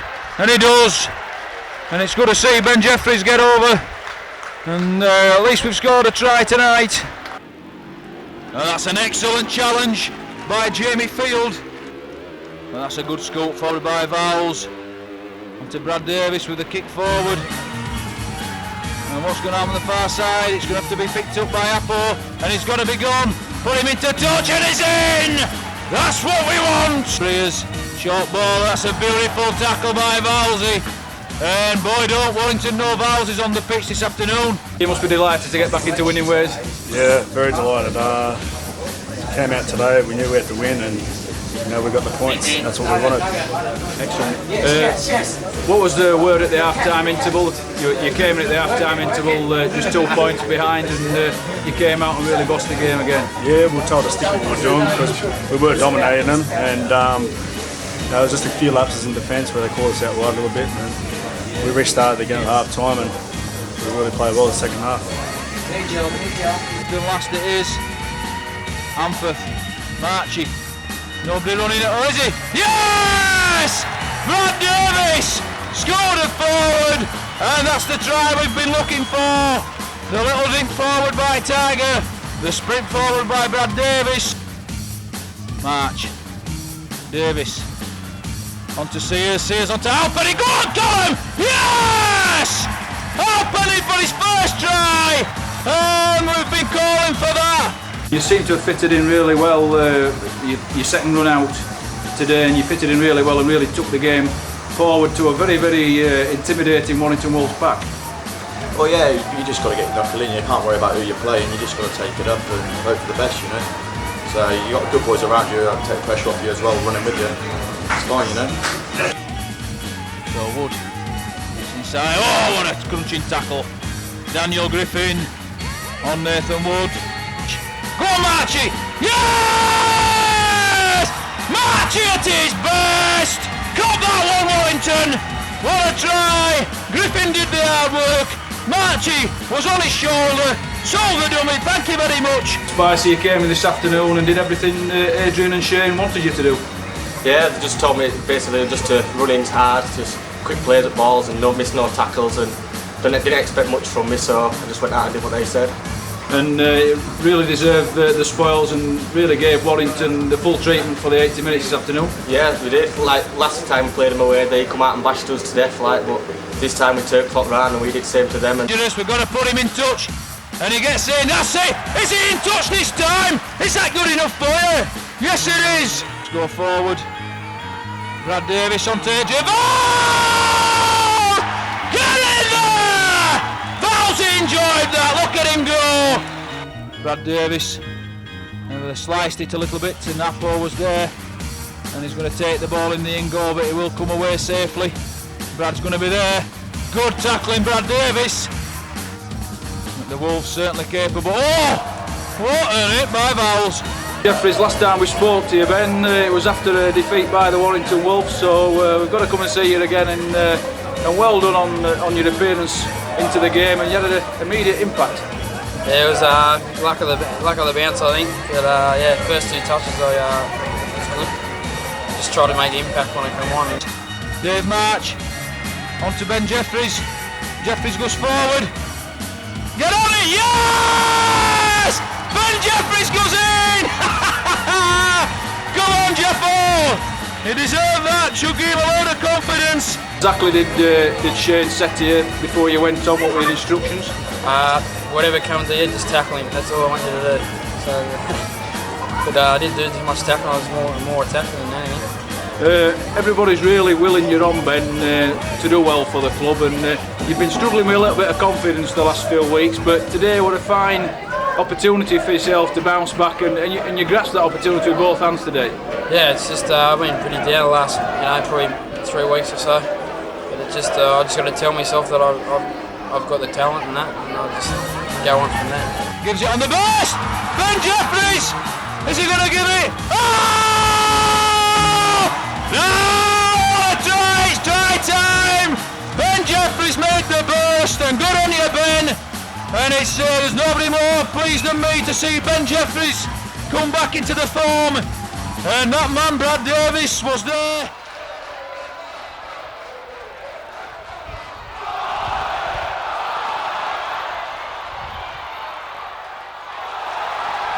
Richard Newell goes in for the try. That's a disgraceful challenge on Richard Newell. Coming down the park with Adamson, who breaks the first tackle but doesn't break Halpenny.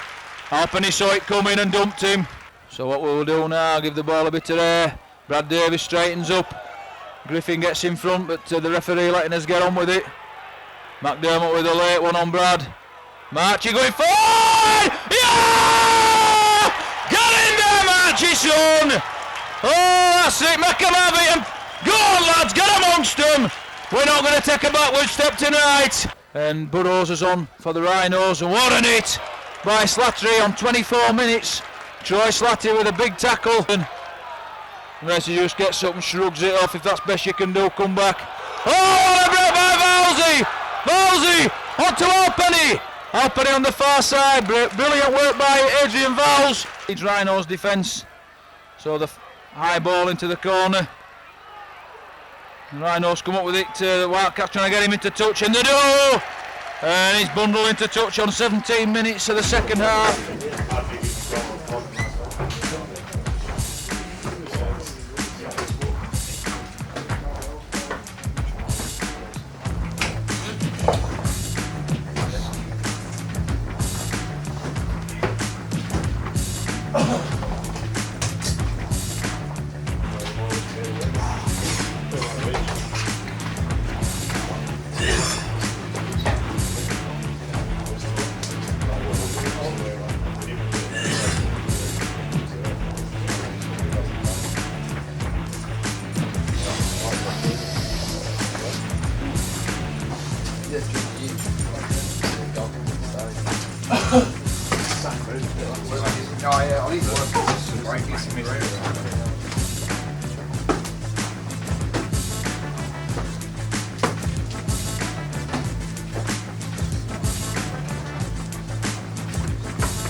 That's an excellent challenge.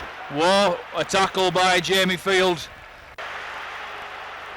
Vowles looking for the big tackle, a nice big tackle there, the ball comes loose and it's play on, and it's that man Jamie Field again with another big hit on 6 minutes. Oh, we're 20 metres out from the whole line, and what we'd give for some points. Ben Jeffries, oh yes, try time for Wakefield.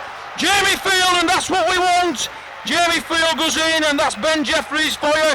Brilliant work by Jeffries. Prescott Come on, nail him. Good work, that's it.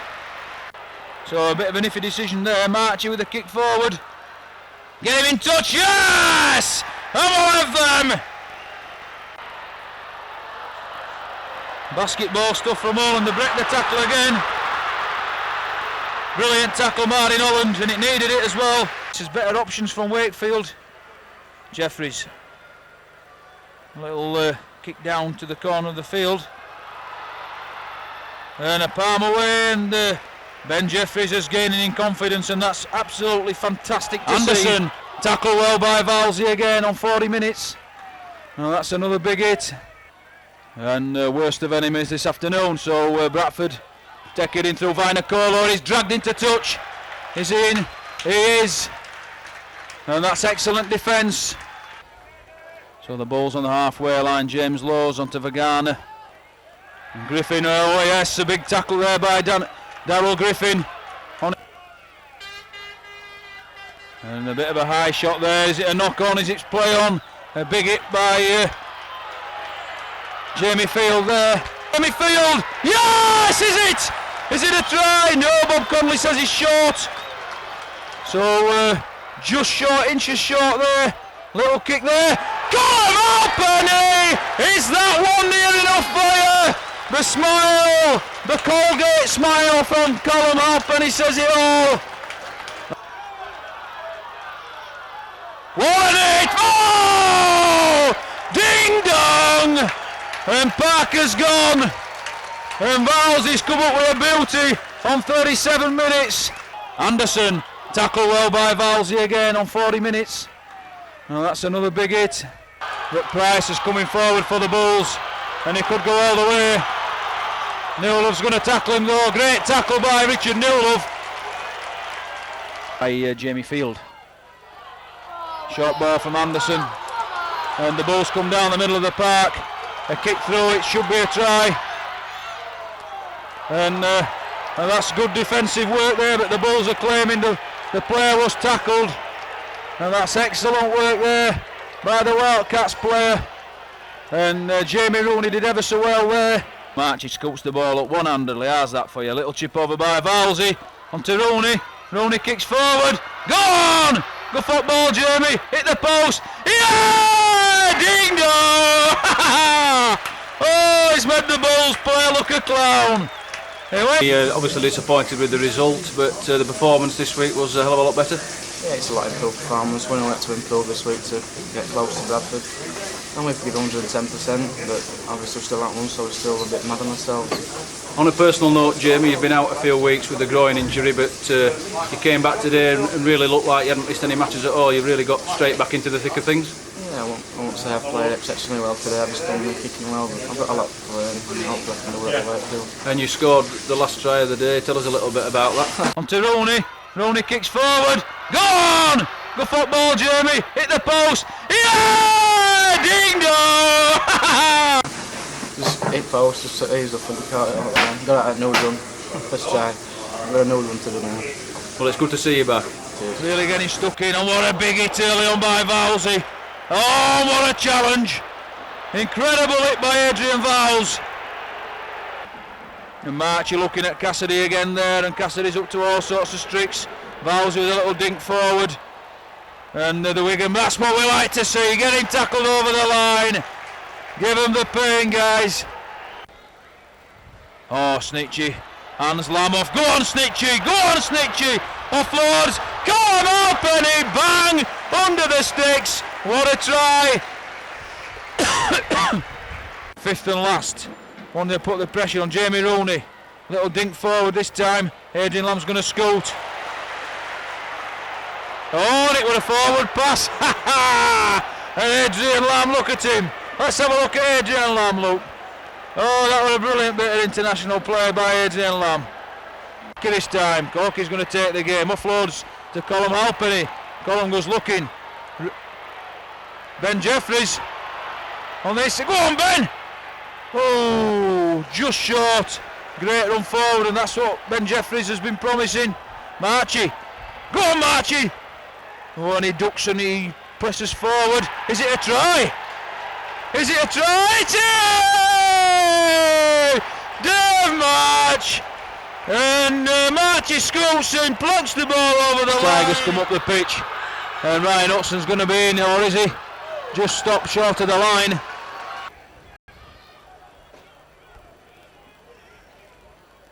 So Wakefield with one or two of the youngsters, shall we call them, in tonight through Rob Spicer and Matthew Ray. But Shane McNally fully confident in his players as ever.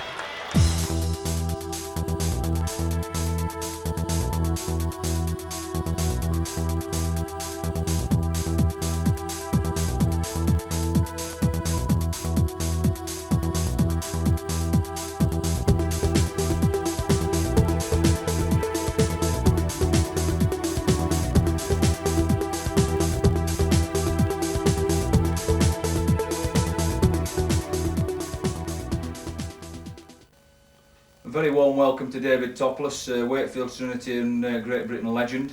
Thanks very much for taking the time and trouble to talk to us today, David. No problem. Let's talk about the start of your career. The age of 15 you joined a very highly successful Normanton junior club, and there was obviously various clubs queuing up to sign you at this time, David. Tell us a little bit about them early days at Normanton.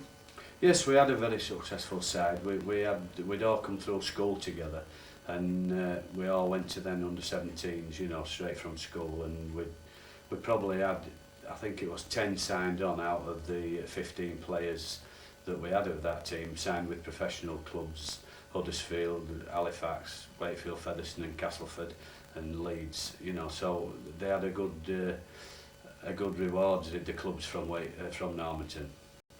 And it's needless to say, David, as soon as Trinity came in, that was it. That was the club you wanted to sign for. Yes, it was really, because I'd looked at it and I'd seen, and my halfback partner Bernard Ward, who I played with at school and as Wakefield Trinity later on, he had signed the previous year to me, so it was renewing that halfback partnership, and you know, and I know that Al Poynton hadn't got long to go. He was in his latter years, and I thought, you know, rather than some of the other clubs who had established young standoffs, I thought, well, there's a chance for an opening there. These early days then, David, at Normanton, what are your special memories about the special people that David Topless started his rugby league career with, and what sort of habits did you pick up in these times? Well, we picked up winning habits really. We had two coaches, one Bob Apson, who's recently just died, and I went to his funeral about 3 weeks since, which was sad, who was my first coach after school, and George Norton later on than him, and it was just winning habits, and they always told you to play with a smile on your face, you know, and all the time they wanted you to be professional, even though you wasn't then, and training, if you were late for training you got a roasting, and we got the good habits from the early days. So the David Topless story soon got going, and representative honours soon followed, David, with Yorkshire under 17 and under 19 and England under 19s as well. What were your feelings as your rugby league career started to progress really onto another level? Well, it was all a bit fast really, because I had played rugby league at school, as I've just said, and I played mostly soccer though. My first love was soccer at them days, and I wanted to emulate my hero George Best at Manchester United, but I realised, you know, at 16 I had to make one massive decision, what to play, soccer or rugby, and I thought, well, I'm in a rugby league background and all my mates are playing rugby league, and I chose that path and I haven't regretted it. You made your Wakefield debut, David, on the 2nd of September 1968, of all places on the wing at Halifax. By the end of October, you'd made 10 appearances, scoring 2 tries, and by the end of the following 69-70 campaign, you'd taken the actual retired Al Poynton's place. Tell us a little bit about the characters in this early Wakefield side, and how did they make you feel settled and welcome into that first lineup? Oh, it was marvellous. I mean, my first 18 game, I actually played with the legendary Neil Fox, and why he was playing in the 18, I don't know. I think he must have been in dispute at times, but that was my first game in the 18, and to play with such a player like that had done it all. He played internationals against Australia, and I'd watch him. I'd watched him play for Yorkshire. You know, Reece, he played in the Yorkshire side that won Australia in the opening of the floodlights at Bellevue, and an absolute fantastic game did Neil that day. But playing with the likes of Neil Fox and Al Poynton and Don Fox and Gary Cooper, these were all tourists and international, and they just, you know, they kept your feet on your ground. They told you when you did wrong, but also said, come on, young, and that would have been whatever. And it really lifted me. These are the lads that had won the terraces only 2 or 3 years earlier. So the story of David Topless moves on. In the 73-74 season, David, you actually made your Great Britain debut against Australia at Wembley and Leeds. Tell us a little bit about that call-up and the surroundings of it.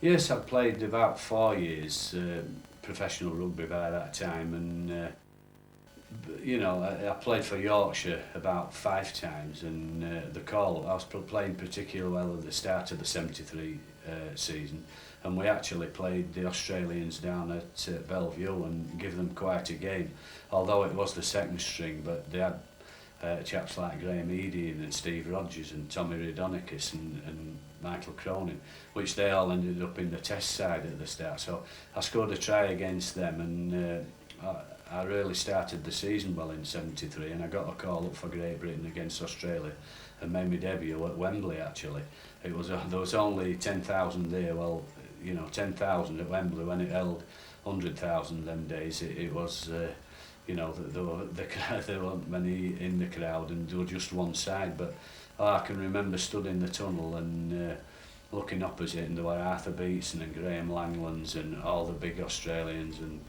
I thought, you know, I had that little tremor. I thought, oh, I hope I do all right. You know, it's the first time I've ever been that nervous just before a game when I saw them and realised the expectancy when you're playing for your country at test level was absolutely astonishing, you know. And actually I had quite a good game, probably my best game for Great Britain that day, so I got off to a good start. So it's fair to say then, David, the nerves were rumbling a little bit in your stomach, and you went out onto the field, but you can still relive the memories of that day all these years. Oh, I can do, yeah. And me and Phil Lowe, you know, I think we shared the man of the match, or Phil. He had an absolute blinder, did Phil, and I had an hand in 3 tries out of the 4 we scored. So and we won the game against Australia, which is a feat in itself. There haven't been many wins against Australia in the last 30 years, so I can say I've won a test match against Australia and I've played my part. A little bit more about the Australians, David. You actually had spells in Australia in your career with Penrith and Balmain. Tell us about your spell in Australia, the differences in the games, the conditions, because a lot of people say it's a totally different type of football.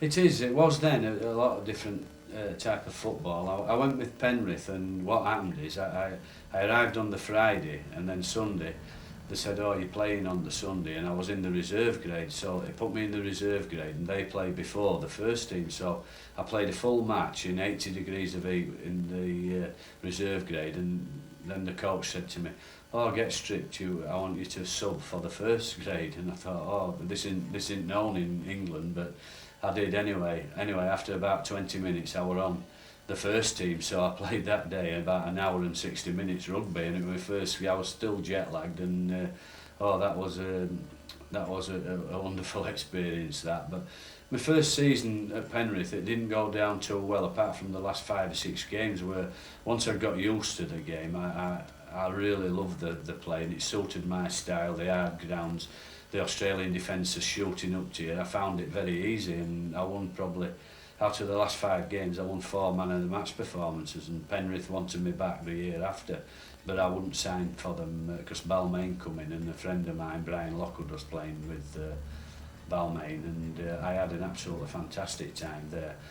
But I played with Penrith with Mike Stevenson and Bill Ashurst. That's when I got to know Bill Ashurst, and I recommended him to Wakefield, Trinity, in 78. So, on the personal side of things, David, while you was in Australia, how did you actually settle into the Australian style of life? Because it's a totally different life. Oh yes, I loved it. It's all sport, and the rugby league players are like soccer players over here. I mean, you can't walk down the street and get unnoticed, and everybody knows your face is in the paper all the time, and you actually are well known there. In Sydney, and I love the lifestyle really. And sometimes I have that regret that I didn't stay there, because I could have stayed with Balmain, but at that time there was a league ban on it. Actually, it was unbelievable. The tide has turned now. I mean, English players were banned from Australia because they thought they were dominating it too much, and now it's the other way, that we're trying to get the Aussies out of England because they're dominating it too much.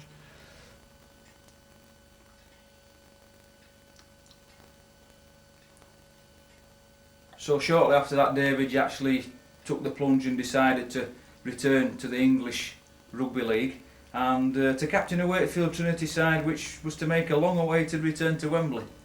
Yes, that was very rewarding really. I'd tried 11 times to get to Wembley from 1968, and that feeling at Headingley that day when we beat St Helens was unbelievable. And I thought, oh, we're at Wembley. Funnily enough, that the next game after, I did get injured, and I injured my hamstring, and I didn't play from that game right to Wembley. I missed the 5 games before, but I enjoy it. I'm glad I just made it for Wembley that day. Let's talk a little bit more in detail, David, about that great day at Wembley. What do you remember most about it? The build-up to it, the preparations?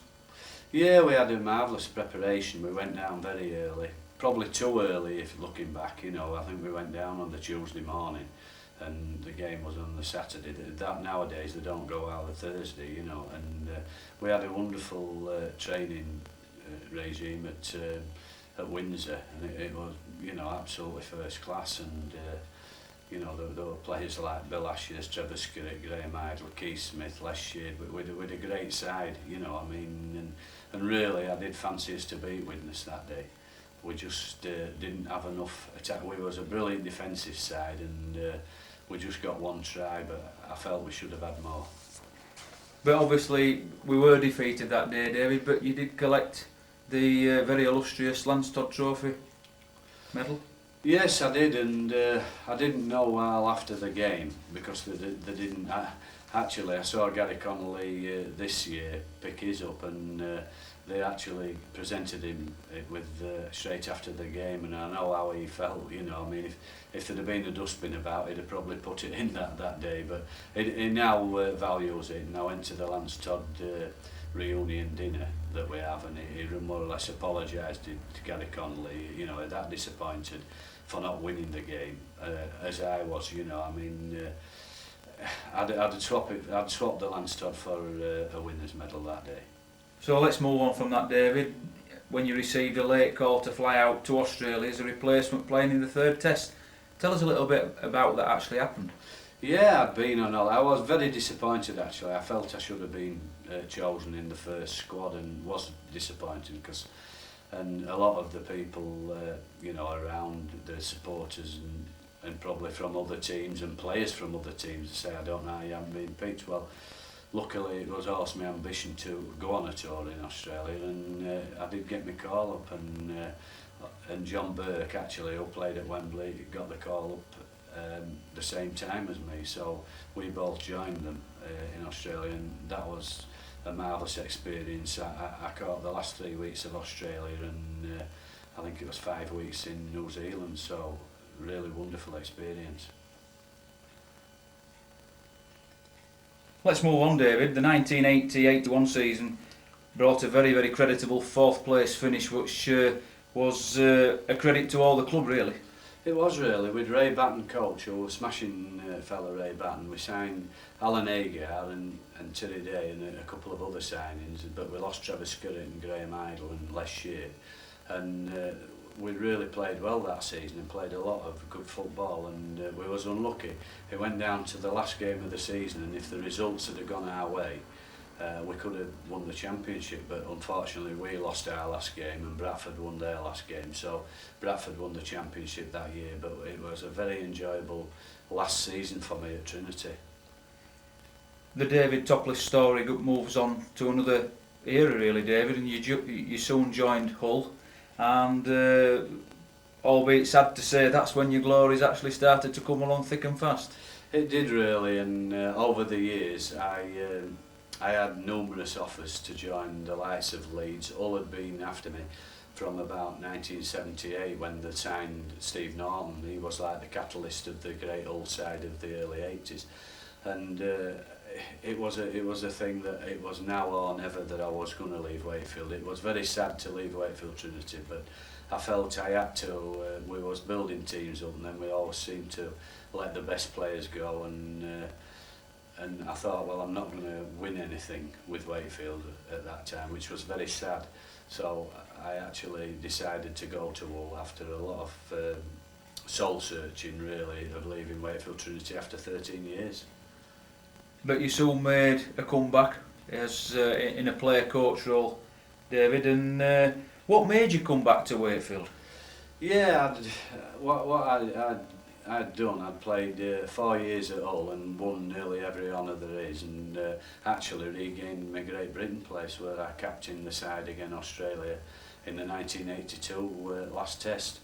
But after 4 years at Hull, I had 2 seasons at Oldham, which I enjoyed. It wasn't that successful because by that time I was 36, 37, you know, so you know, I can't say I did play that well, but the odd games where I remember with Oldham, we beat Wigan and knocked them out of the Challenge Cup, Gregory's, Edwards and all, and that was a very enjoyable time, and we reached the Lancashire Cup final with Oldham. So but I have a couple of highlights like that, but as soon as Wakefield Trinity, you know, I heard that they wanted to sign me as coach and player coach. I think they just wanted me as coach first, but I just felt I had another season in me, and so I joined Wakefield and was glad to be back. You took the coaching role back at Trinity, albeit as a player coach in the first season, David. What sort of side did you inherit?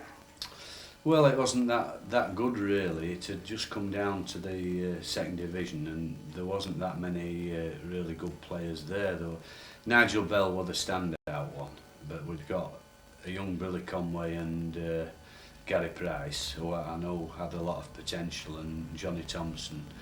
And after that, there wasn't really much there, you know. So I had to rebuild big style, and luckily I did a deal with Leeds where I swapped 2 players, Gary Spencer one of them, for 4 players, where I got Andy Mason and Mark Conway, Keith Rain and Phil Fox for Wakefield, which was a massive you know, step on my coaching career, because they helped me tremendously. And you're bringing quality players in, and them along with the Nigel Bells and Gary Price and Billy Conway and Johnny T, it proved the nucleus of the side.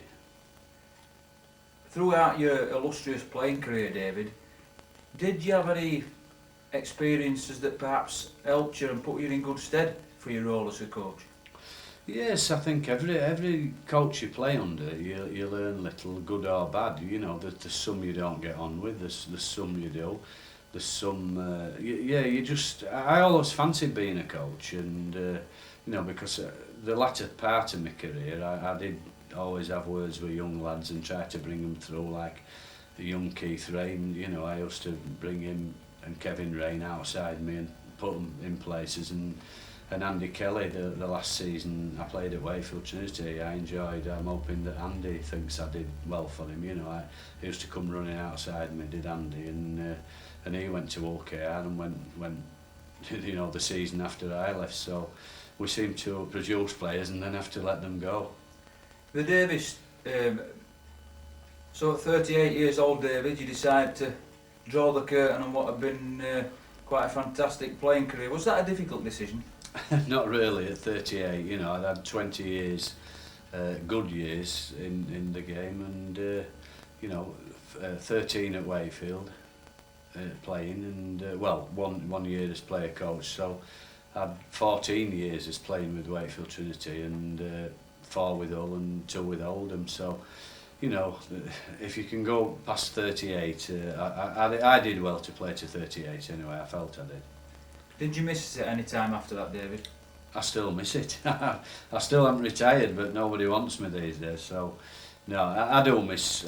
You miss the camaraderie with the lads and the crack, and it's the banter in the dressing rooms. It's a massive void in your life when you're no longer in the game, and it was. But I just think I'm very lucky to have 26 years in the game as a player and a coach. There ain't many people could say that they enjoy work for 26 years. And get paid for it, and it was unbelievable to me. During this time, the coaching spell, David, with Wakefield Trinity,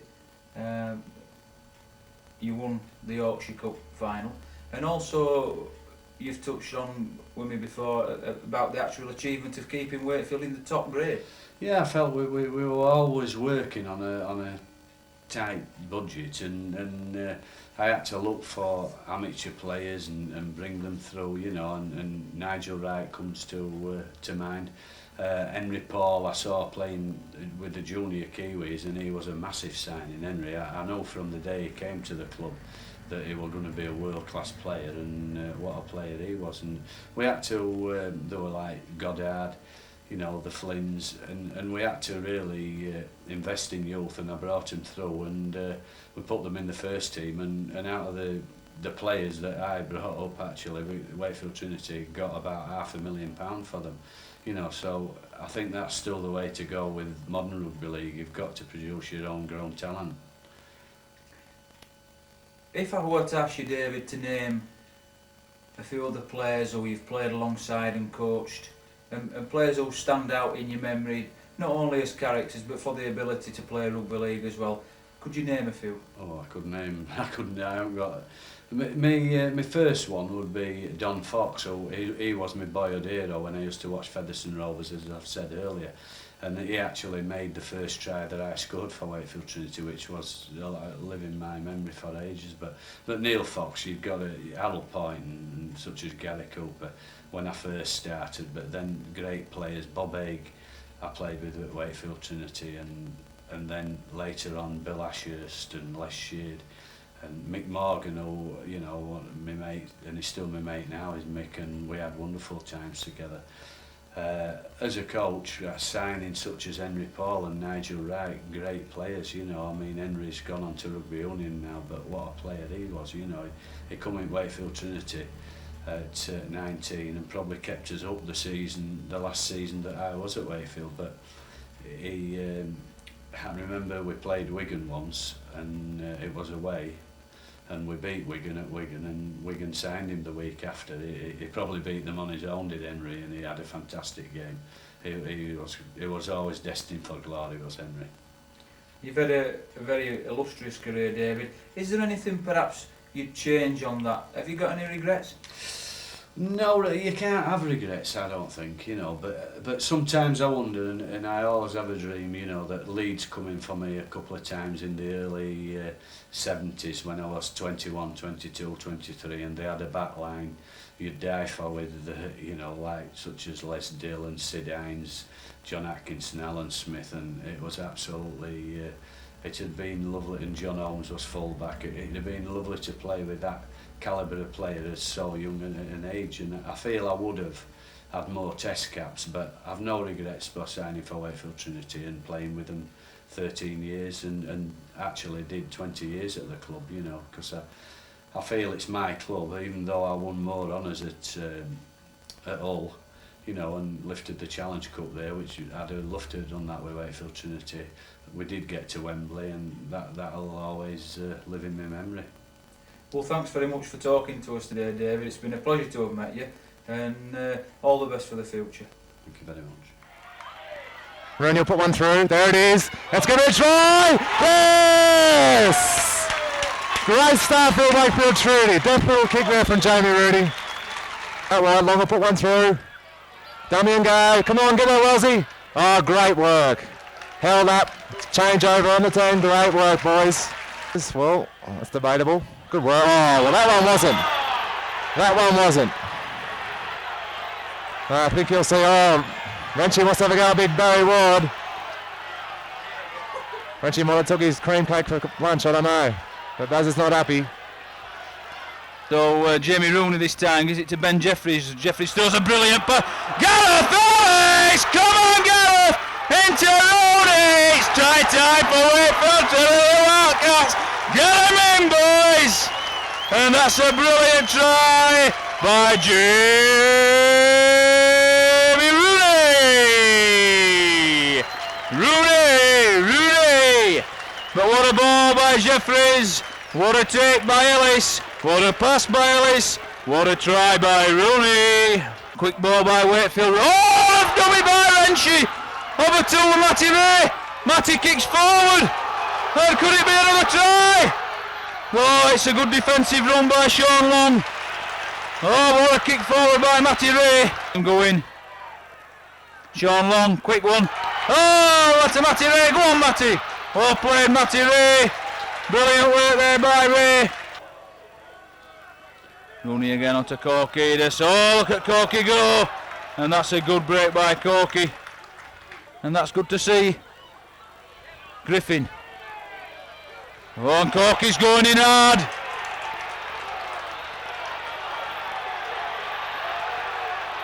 And Corkidas has been sent off. Oh, that's a shame, and Corky's gone straight away. Sean Long. And that should be straight down Matty Ray's throat, and it is. And no mistakes, Matty. Drive it in hard as you do. And that's all right. Go on, Matty! Go on, son! That's it! And Matty Ray really fast. So Sean Long with the 40-20 attempt. That's no problem at all. And this young man is doing really well. Mark Field.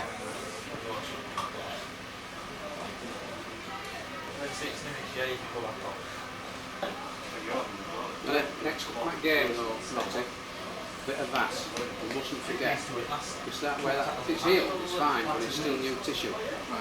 So, you know, half size of the blow that you got last week, you know, so we put a bit of that on. We've just been defeated by the St Helens, but a much improved performance, and let's be honest here, it needed to be a much improved performance after last week's very disappointing display against the Cast Tigers. Yeah, it did. We've not been happy with the way we've been playing for a couple of weeks now. We've had a few injuries, but you know, it's no excuse. You know, we're professionals, just still put 100% in each week, and last week we didn't do. But this week, I must say, I'm proud of all the lads because we really put it in today. On a personal note, Ian, tell us a little bit about the illness that you've been actually getting treatment for. Oh well, it started against London when we played London at home. Just the morning of the game, I was throwing up constantly, and pretty much from then on, for about 6 weeks, I couldn't keep any food down whatsoever. I was just throwing up all the time. So in the end, I lost about 2.5 stone. So obviously I couldn't play, and I had to wait till I bulked up to put weight on to come back and play. Well, you seem to have come back, and you're looking more like the old Ian Knott we all know.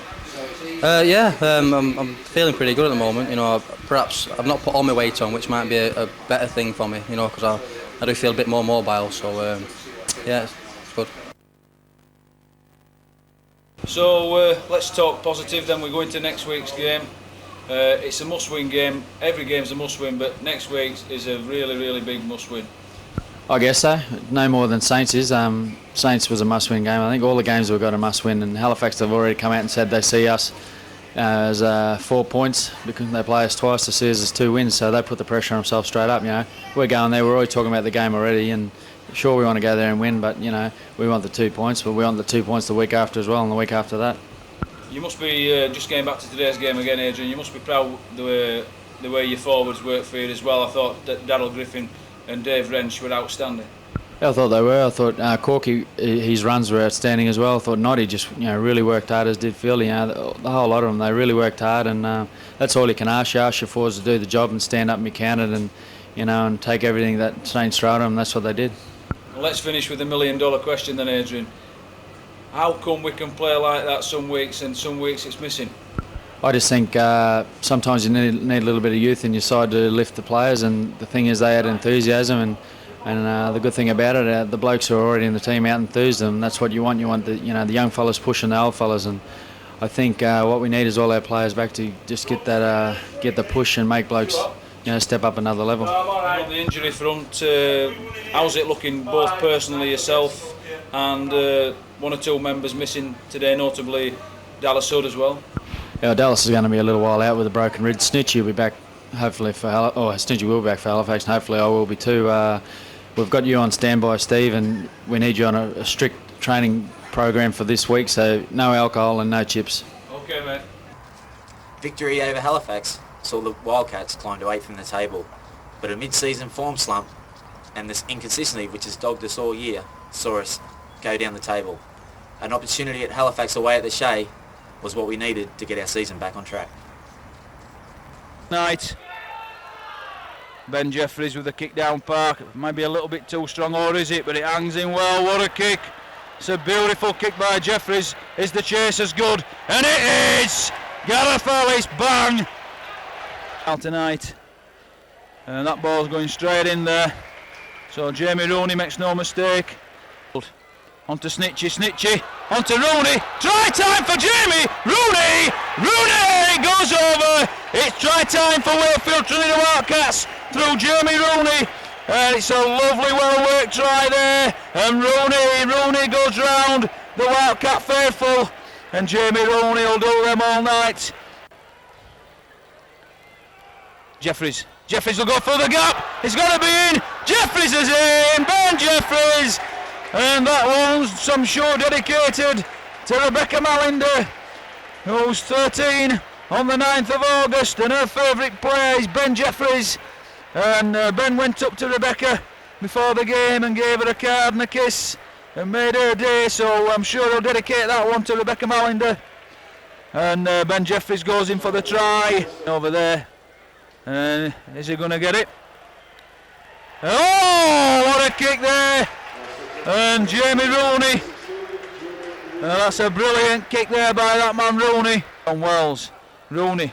Little chip over this time. We're going to scoot forward. Oh, it's a try by Neilov!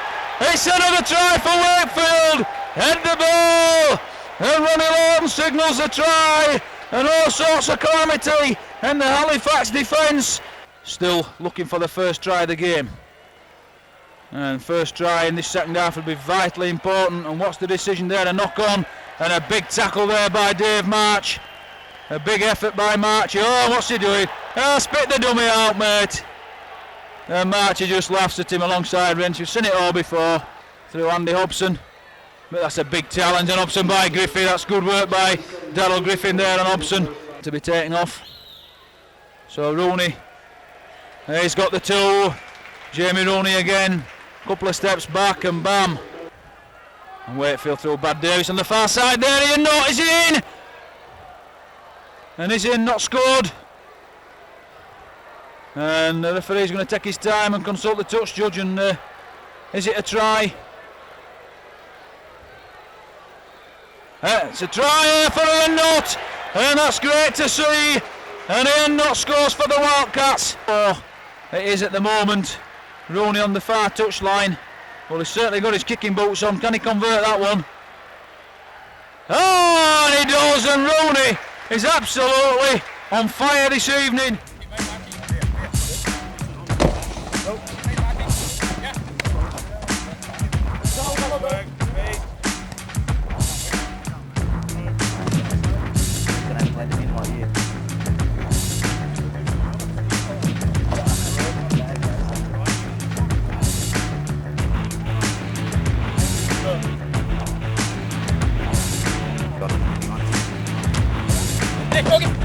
You wanted that for the camera, didn't you?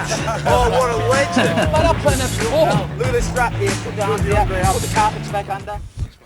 You've made a real impact. I just want to know how you've combined, the rugby league this year with acting.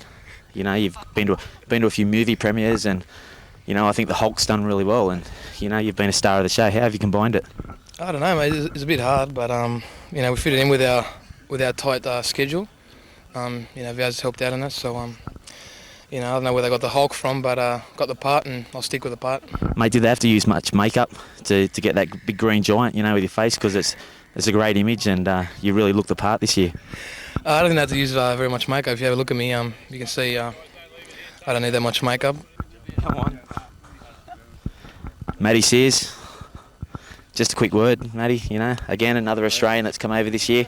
Founding member. He's got a membership from the foundation, and we're just wondering how have you been able to get your training sessions in when you've been in foundations till 3 in the morning every night?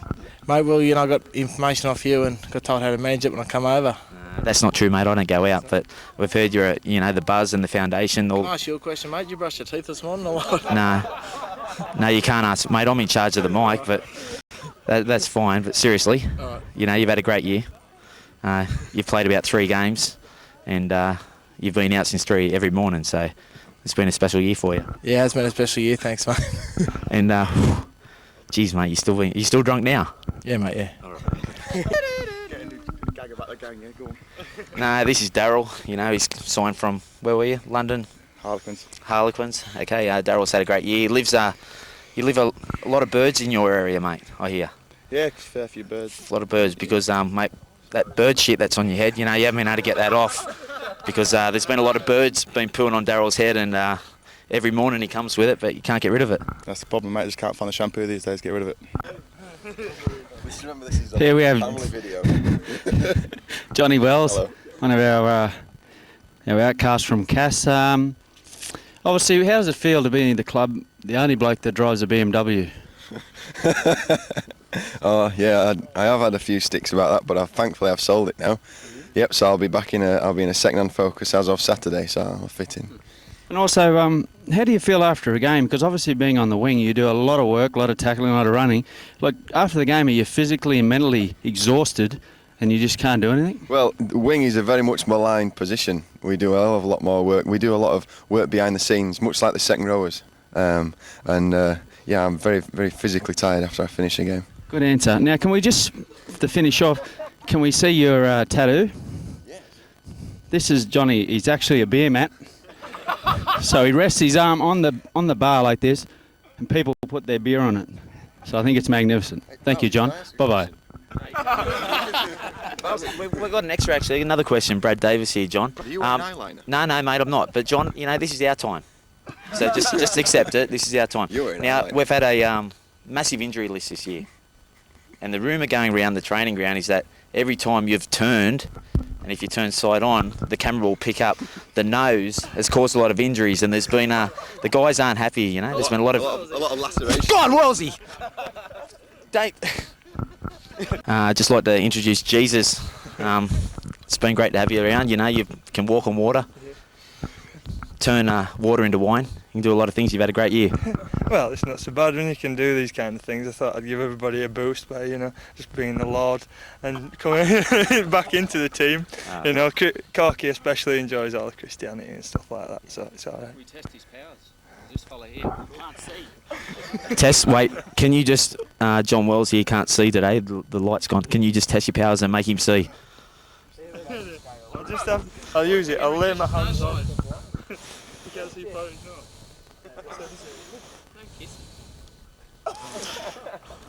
Healed. It's a miracle. Thanks, Frenchie. Jamie Field, long-term servant at the club, Jamie. If I could just ask Colin Halpenny to... Colin, could you just come over here for a second? We'll have a joint little discussion with Colin. Colin, just sit behind Jamie. Now, we all it happens to us all, at times. Like, my hair's going a little bit grey. And there was a rumour that you were in a hairdressing the other day, and what I'll do is I'll pick up with Colin, and Colin might just explain what Jamie was doing in the hairdressing salon. Oh, well, definitely. Well, there's a local hairdresser over towards Brickhouse, which is Jamie's hometown, and obviously just chatting away, and he goes, I know another player from Wakefield, Trinity Wildcats over there, and he goes, who's that? And it's Jamie Field. And I've gone, so what does he get done? And he goes, just a bit of, touching up to the greys and the rest of it. The guy denies it to this day, but, he's shown me the brunette colour that he even puts in his hair. Is it English oak? English oak colour? English oak, yeah, that's standard. Mahogany brown. Jamie, have you got anything to say about that? They're all untrue rumours. Coming from a man who dyes his hair every month, and a man who's got cat hair, you're bald. That's all I've got to say about that. I think just by your action, there's a real element of truth in that, isn't there, Jamie? Hey, and also, you're a father now, and that's settled you down a lot, hasn't it? You don't go out as often, and He doesn't seem to venture. And, mate, what the guys want to know is that you're always very unhappy. You're not smiling a lot these days, so what's the problem? No, mate, you've always got to be happy. You're always happy? Yeah, always happy. All right, then. Thanks, Jamie. Just speaking of movie stars, we're very lucky in this team because we have two in the team. We've obviously got Lou Ferringo over there, and we've also got another movie star. And what's your title? Me? Colin, mate. Colin. No, it's Shaggy, isn't it? Shaggy. Shaggy off Scooby-Doo? Oh, he's a couple of characters, isn't he? Truman and... Well, mate, I can't help it. I've come here and I've heard that Scooby-Doo was here like yourself and a guy like a dog. So what will happen with your movie career once, like, obviously you're going very bald. What will happen with your movie career? Will you have to wear a wig or will you just keep going and hopefully, you know, get a lot of bald parts? Well, obviously, with my movie career, I'm playing a few comedy sketches at the moment while they're here, but once I go bald, I'll be playing the serious roles, the more stand-up Academy Award style of roles. That's what I'm claiming to go for later in life. That's what I've got my agent looking for at the moment. How long have you been acting now? Me, well, at least a good 2 or 3 weeks, but like obviously learning all the time, just learning the ropes, just learning what to do. Now, obviously, with the very big physique you've got, you would get a lot of, you know, Terminator-like roles, wouldn't you? Definitely. Well, they asked me about Terminator 3, but obviously my commitments to Wakefield Wildcats stopped me from taking upon that role. I thought also that wasn't the sort of direction Thanks, Cole.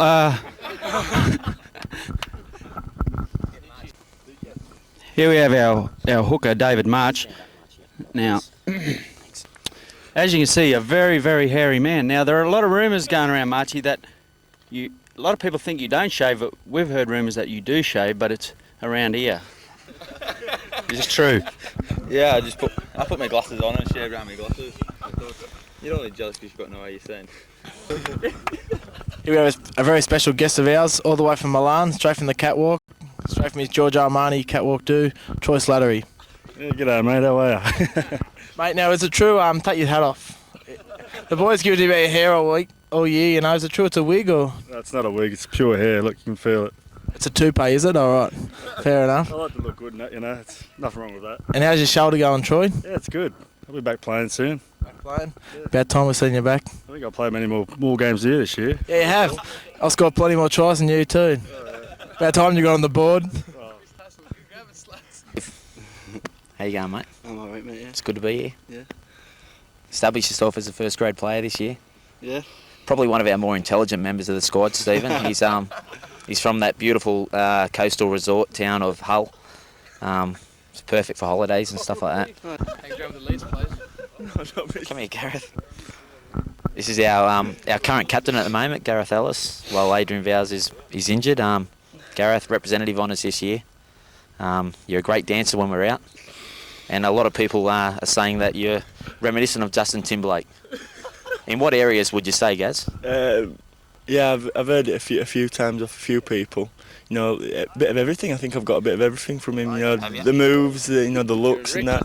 What's the main part that you would say that you've got similar with Justin Timberlake, Gareth? I don't know. Are you implying something? No, I'm just saying. What's the main part that you have in, you know, with Justin Timberlake? I don't know. Do you think it's the dancing or the singing or? I think, like I said before, just a little bit of everything. Has anyone else witnessed this? Has any of the guys witnessed this, Gareth, do you think? I know, it's just something I do privately. Oh, so there's a scoop. Gareth does this privately, what he's got, similar to Gareth. Gaz? Actually, a singer from the past is, and that singer would be Billy Ray Cyrus, and I'm just wondering, are these rumours true? Yes, they are. I thought so. And are you still playing rugby league for enjoying it, because you're enjoying it, because you would have made millions from Achy Breaky Heart? Is it just because of an enjoyment factor, or, you know, are you broke? Well, I am broke because someone broke my Achy Breaky Heart, so... Oh. Well, there you have it, ladies and gentlemen. One of the most tearful stories you'll ever hear. Thank you. Brad, on to you. Well, I'll move on to Jamie Rooney. Jamie, come in closer, mate. Jamie, another new signing from Featherstone Rovers. Jamie, you know, you've got your passport stamp that you can leave Featherstone, you know, on a daily basis now, but you've got to be home by 7 at night. Is that true? Yeah, very much so. Not allowed past Featherstone. The young fellas, now there is a rumour going that you haven't spoke yet at training yet. Can you say a few words to the public? Well, we do speak a lot, mate. didn't it? And Matty? There you have it. Two young fellas won't talk, but let's just hope they come out of their shells because they're two up-and-coming stars. Thank you. London Broncos were the opposition in our next home fixture. We knew they were going to provide stiff opposition, but who would have planned that with 15 minutes to go, the Wildcats would kick back in the way they did. So the Broncos on the far side of the field, get him into touch. Ah, that's it. Well done, Richard Newell, dump him. What will we try? Rooney will try a little kick down to the wing, put the pressure on the winger. And it's a try! Oh, Richard Newell elegantly got the ball, touchdown, and it's the first try of the afternoon for the Wakefield Trinity Wildcats.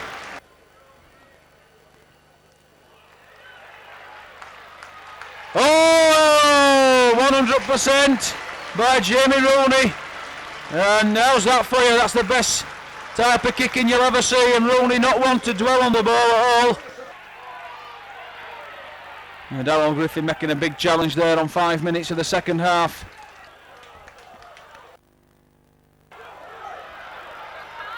And Colin Alpine is in a race here. Is it going to score? Oh, a try! Oh, but he's brought us back again. He's robbed us. Well, 8 minutes of the second half, and Colin Alpine has gone over for a try. But Bob Connolly's brought it all back, and he's given Broncos the head and feed. Well, this is an absolute disgrace. Only a little chip over. Brad Davis. Brad Davis still going at the box. And the Broncos player, I think, knocked on, so head and feed to Wakefield, so something does go for us. Davis onto Rooney. Rooney kicked forward through the gap. Oh, it's a try! Is it a try there by Richard Newell? And Newell scores for Wakefield Trinity Wildcats. And the Broncos player made an almighty meal of that one, and Newell scores his second try of the afternoon. Everybody on the hospitality suite hoping the ball goes between the sticks. Oh, what a textbook kick. Bang in the middle by Rooney. And what a player that man has developed into. Been a penalty for interference. Brad Davis, Dinkfield. A good kick by Brad, that's pressure relieving. So that's good work by Super Brad. Than last time for Wakefield. What have we got on? Corkedia acting half back. Jamie Rooney. Is he in? Yes! What a try by Jamie Rooney! Rooney! Rooney! Rooney! It's try time for Jamie Rooney. And how did he get that ball over that line? Well, he did. And it's 4 points for Rooney. It's 26-16. It's with the try. It's 26-20 with the kick. It's 26-22. Can he do it to put us within a try of getting level with the Broncos? So Rooney just getting his breath back, lining it up. And there she goes. Jamie Rooney. The ball and diffusing the things, so Marchie and Vowles will get the game forward. And that's a brilliant bit of ingenuity by Vowlesy. Experienced campaigner for the Broncos. Bowden back to Thorman. Thorman's very dangerous in these situations, and we could be up against it. He's got to be in, and he's in touch. Brilliant tackle there. And the Wakefield Trinity Wildcats player there. Absolutely brilliant tackle there by Gareth Ellis. Jamie Field takes it in. Offloads it to Marchie. Where's the support? Marchie going forward. Onto Brad Davis. Brad Davis. Oh, what a great run by Brad there. Michael Corkidas, you scooted over in the final second of the game this afternoon, Michael. What was going through your mind as you crossed the whitewash? Dave Wrench, can Wakefield get the try they richly deserve? What a game we've seen down here at Belleville this afternoon. It's gotta be. It's gotta be. Side Corky. Yes! Corky's in for the try! Oh, we've deserved this. This is what dreams are made of. This is what Wakefield Trinity Wildcats was all about. the effort, the commitment, the enthusiasm, the desire to win and put a big show on for the fans. And Michael Korkidas scores a try that has levelled matters for Wakefield. And the fans are on the feet, the players are on the knees. There must be after the effort in this second half. And what a massive effort that has been by the guys. I don't know, I saw the ball spread and I saw Ian Knott, and I said to him, swing it, which, you know, I was with him, and he gave me, I just saw that white line, I put the blinkers on like a horse, I think, and just put it down there, but, you know, everyone's saying I should have stepped and maybe gone to the post, but at that moment, I just thought better safe than get tackled, and, you know what I mean, so I just took the safe option and put the ball down. Gareth Ellis, 22-year-old and captain of Wakefield Trinity Wildcats. How proud does that make you feel? Yeah, when Shane asked me if I wanted to captain the team a few weeks ago, yeah, I said yes straight away. Didn't have to think about it. You know, it's a responsibility that I enjoy, and it's a responsibility the coaching staff must think that I'm capable of handling. 3 games we've played, 1 win, 1 loss, 1 draw. So we'll see how it goes for the rest of the season. Are you the sort of captain, Gareth, that leads by example, that gives plenty of encouragement on the park, or do you just go quietly about your business? What sort of captain are you? Well, I don't think I'm probably the most vocal. You know, I won't be shouting and bawling at players and that. You know, but when I spoke to Valsey about it, he said, you know, be a doer captain rather than a sayer captain, and that's good advice, because, you know, it's better to see someone doing something positive rather than saying something positive. And the Widnes Vikings fans doing their utmost to put him off, and that's straight between the sticks for Jamie Rooney. Snitch. And I think we need Valsey and thingy on Korkidas, but Rooney's in! Rooney goes through a wide yawning gap. 5th and last it is.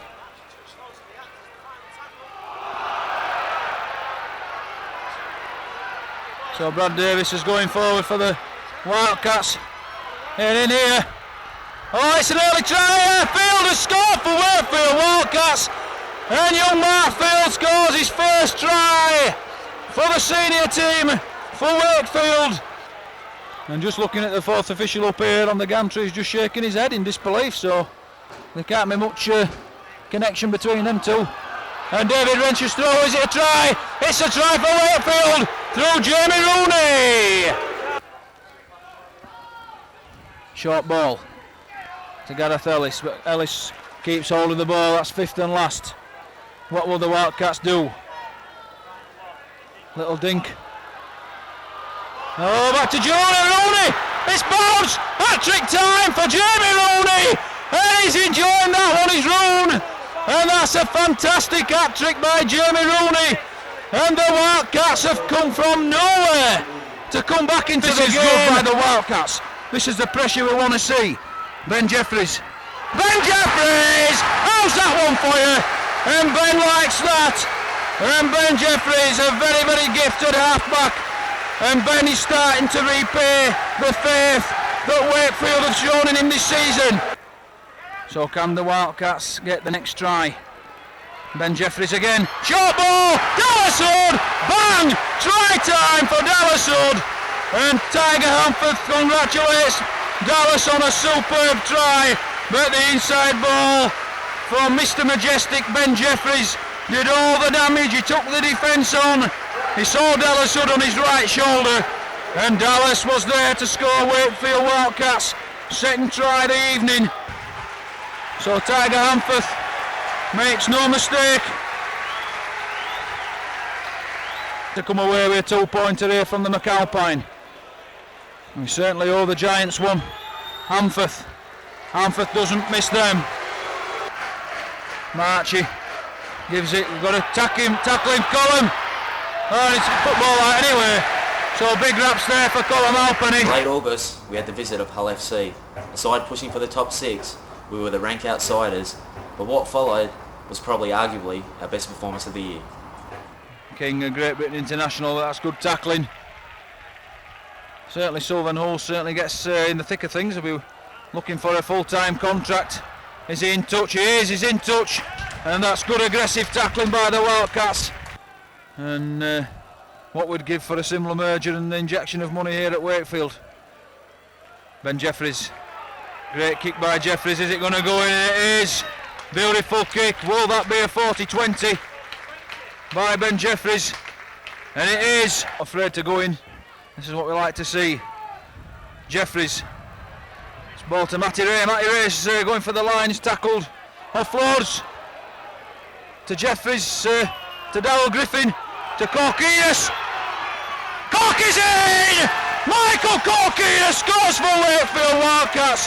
What a try by Corky! And the Wildcats fans deservedly cheer their heroes. Rooney gets the 2.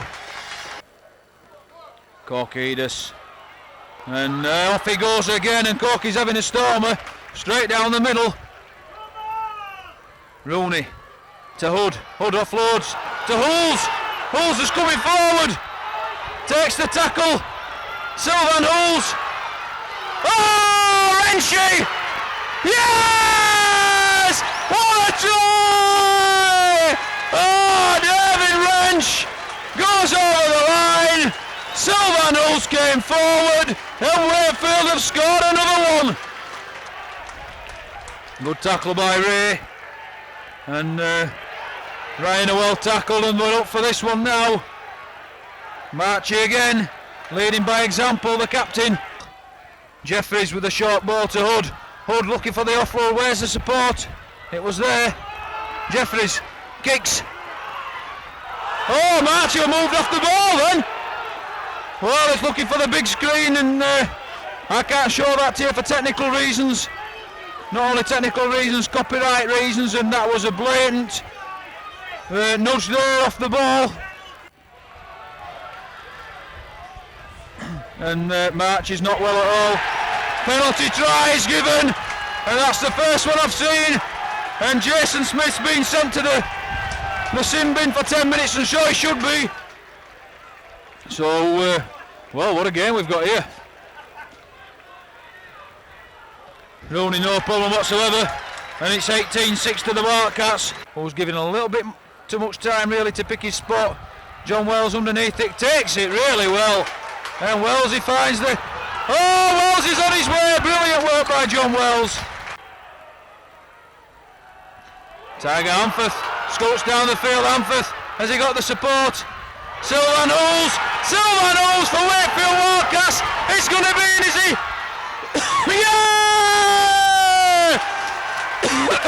Sylvan Hulls scores for Wakefield on his debut, and boy does he deserve that one. Sylvan Hulls with an absolutely superb try. The break by Amforth, the try by Hulls. Well, this is absolutely magic rugby by Wakefield. I take my hat off to him. And Shane McNally will be absolutely thrilled for the guys. You know, they've turned in a few poor performances this season, and they admit that, but the effort has always been there, and tonight it's really paying off. So this time to Dallas Hood offloads to Sylvan Hulls. Sylvan Hulls is coming forward, a great burst forward there by Hulls. It comes from Hull to Steve. Corky offloads. Rooney will gather, hopefully. Jamie Rooney on to Ben Jeffries. Over Matty Ray! And Matty Ray scores a try. And I've just been calling for the try for the second half from Matty Ray. And that's a brilliant bit of play by Rooney Jeffries. And it's great to see young Matty Ray get his, I think that's Matty's first try of Super League 8. Rooney, a little chip over the defence. It's going to hang in there for Horn. He's got to be tackled. Is he going to be hitting the in-goal area? It is. That's a big effort there by the guys. And Sylvan Hulls, the main man there. Score 28 points to 18 at the moment. And Rooney doesn't miss them, I can tell you that now. Amforth. On to Wrench, David Wrench. Oh, he threw the gap. Steve Snitch. Snitch is going the burst. He's still going forward, but he takes the tackle. That's good work by Steve Snitch. So Jamie Rooney 30 points to 18 at the moment. This to put another 2 on the board for Wakefield Trinity Wildcats. And straight down the middle she goes. These things do come into mind. Very, very close out there. 32-28 at the moment.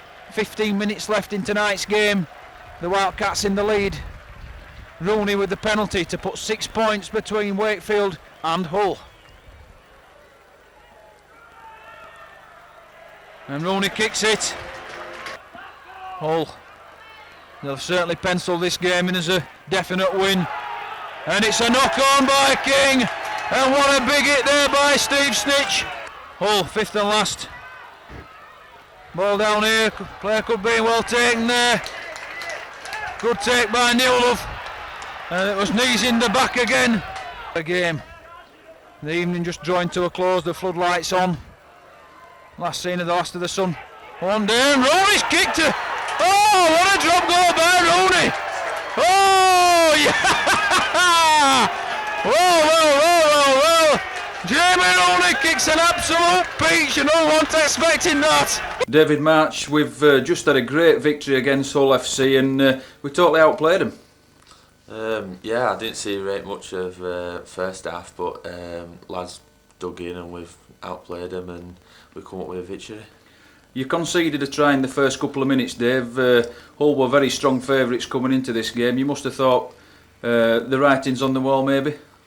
Knew it was going to be tough against Hull. Players played well, we dug in and William scored it first try. A lot of people thought floodgates might have come, but they dug in and we did well. And you must have thought the half-time score where we scored 4 tries in quick succession, it's dream time. Yeah, a lot of players did, but you've got to think Hull were a class side and they could come back in second half, but yeah, again we dug in and we come up with victory. On a personal note, Dave, it must have been very, very heartwarming to captain the side tonight. Yeah, I've been there 7 years and it was the first time I was captain and I was very proud to be captain of Wakefield Trinity.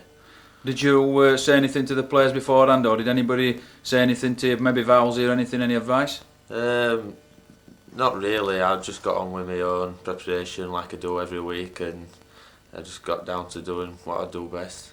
And you took a bit of a knock from Jason Smith, and it's the first penalty try I've ever seen. I don't know about yourself, but tell us a little bit about the incident. BJ put a kick through, I was just chasing the ball, I didn't really see Jason Smith come across, but looking back on replay, he did come across and he took me straight into the ribs. So you've picked up a bit of a knock in the ribs, and what's the injury front news? We'll have to wait and see, and hopefully I'll be right for next week. Fantastic the work you described it. That was absolutely wonderful. Well done, marvellous display, full of determination, full of guts, absolutely wonderful.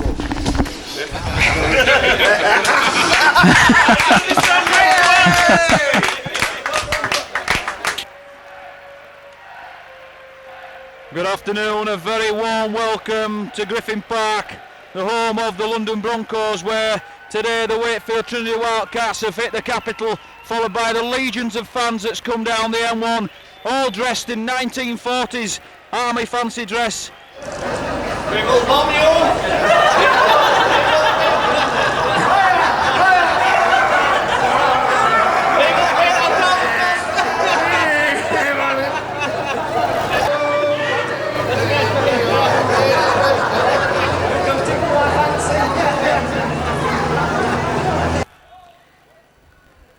So Retchless has tackled there. And it's a knock on, that's a big challenge there by Dallas Sudden, David March. And that's a lovely big hit by Marchie.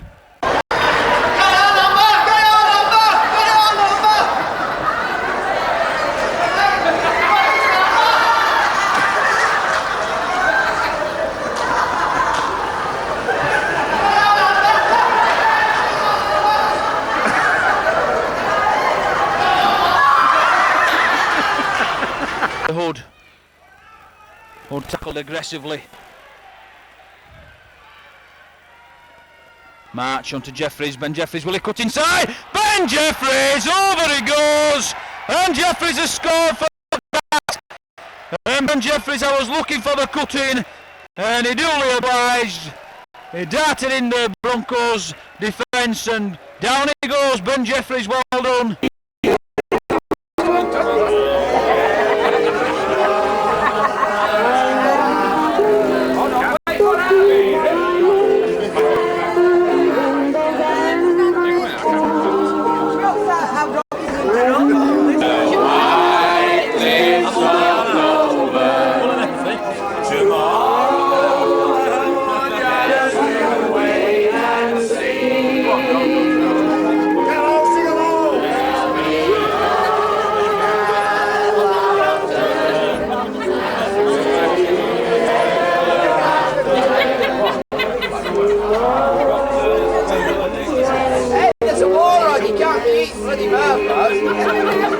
Not too hot and nice and dry. One Moran finally gets the ball. He's going to score. Could be a chance here. And is he going to be? Hey! Get that foot over the whitewash. And great effort there by Dallas Hood. David March, Dallas Hood, onto Halpenny, onto David March, and David March will at least get some consolation there for the Trinity Wildcats behind them sticks. And Marchy scores a consolation try for Wakefield. Marchy scooting from dummy half again. That's what he does ever so well. Release the ball, he does. Jamie Rooney onto Brad Davis. Brad Davis is looking for the line. Sylvan Hulls inside. Jamie Rooney, bang! And it's the first try of the afternoon to Jamie Rooney, and that's out of the top draw for Wakefield. And what a scintillating try by Jamie Rooney. And that's an easy penalty really for the Wakefield team. And we decide to take the tap, and Darryl Griffin will fancy going over to break his duck. He gets in! Is he in? Griffin's in! And I'll be delighted at that! Is he in? And Bob Connolly's having a look, he's checking with the touch judges. And that for me is a try. Yes it is! Renshie. David Wrench wanted to scoot over, and he goes in! And David Wrench goes in for another try for Wakefield Wildcats. Up the attack, keep to the game plan. Keep to the go forward, Jamie Rooney. Rooney's going to be in! Rooney's in! And there we go again! Utter class! Colm Halpenny. Sylvan Hulls breaks it, and he breaks the tackle, and Sylvan Hulls is away! Oh, David March, and he's going to be in! Go, go, go, go, go! David March, thank you very much. Hulls tackled, but avoids being put into touch. Quick play of the ball. We need to go forward. Jamie Field, Corky's in! Michael Corkinas, and he's delighted with that one. And he has a little skip and a jump into the hands of Ian Knott. March onto Rooney. Rooney runs. Davis drifts the ball over. Richard Newell, is he going to be in? He's in, surely! And as Newell have scored for Wakefield, Richard Newell scores the try in the corner, which is Simon Griggs. Brad Davis onto Rooney, onto Gareth Ellis. We've got to be over. Rooney onto Halpenny. Colm Halpenny scoots in, and Halpenny does the damage against his former club. So Wakefield on the 10-metre line wanting another try. 40 points to 6 it is at the moment. Rooney, Davis, short ball, Ian Knott, and Ian Knott deserves that. Gareth Ellis should stop him. So Hobson surely be waiting for the ball. Oh, what a quick one there! Steve Snitches in, go Snitchy! He don't want the streak! Go on Snitchy, go on! Go on lad! He's not going to do the streak, he's going to go in for the try! And Steve Snitch avoids this naked streak down Belleville. And it's kicked off, and how it would. And Richard Newell have got into a little bit there with the Halifax players. Come out of the scrum, David March. Onto Martin Holland. Holland's going to fend off Hobson. Onto Gareth Ellis. Oh, to Halpenny! Halpenny's in! It's champagne rugby by Wakefield, is this? Colm Halpenny! What a try. There wasn't quick play of the ball from Amforth. Gives it to Rooney. Rooney will go in. Jamie Rooney, try time for Rowan. Brad Davis with the easy conversion. And Brad kicks it. And he's signed off there as Brad. Flawless. Good tackle. What a tackle. Beautiful challenge by Corkidis. Quick ball. Brad with the kick. Downfield relieves the pressure. Oh, what a kick from Brad Davis. Oh. Rooney again. It's time to David March. David March to Colin Halfpenny, who scores the try. Goes in for his hat-trick, and what a superb hat-trick that's been from Colin Halfpenny. So Halfpenny rounds off the route this afternoon.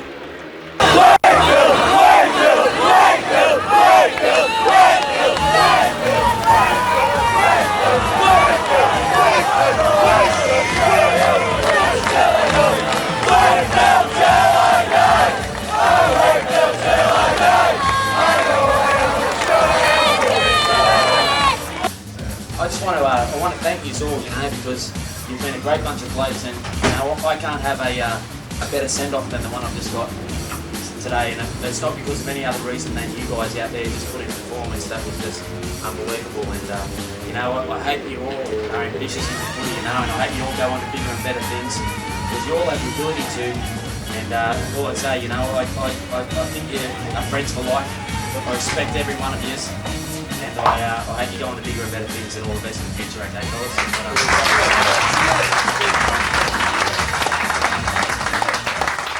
March. Rooney. Brad Davis short ball to Ian Knott. Ian Knott breaks the tackle. Ian Knott could be in here. Gives it to Rob Spicer. And Rob Spicer's broken his duck and scores for the Wildcats. Jamie Rooney opts the other way.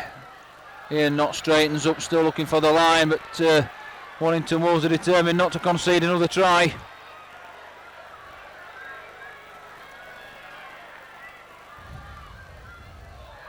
Cork is in for a try. Michael Corkidis has scored for Wakefield Wildcats, and responds well. Does Corky, and he's got to get up and get on with it.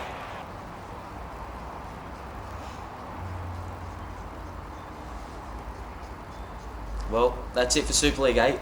Another year passed. A year of ups and downs, inconsistencies, but undoubtedly a team with great potential. We'd like to thank all the players. Would like to thank the supporters for the magnificent support they've given us throughout the year. On a personal note, it's my final year at the club, and I just want to express my thanks and gratitude to all the fans that have supported me personally throughout my time at Wakefield. I wish you all the best, and I hope the club can go on and achieve great things in the future.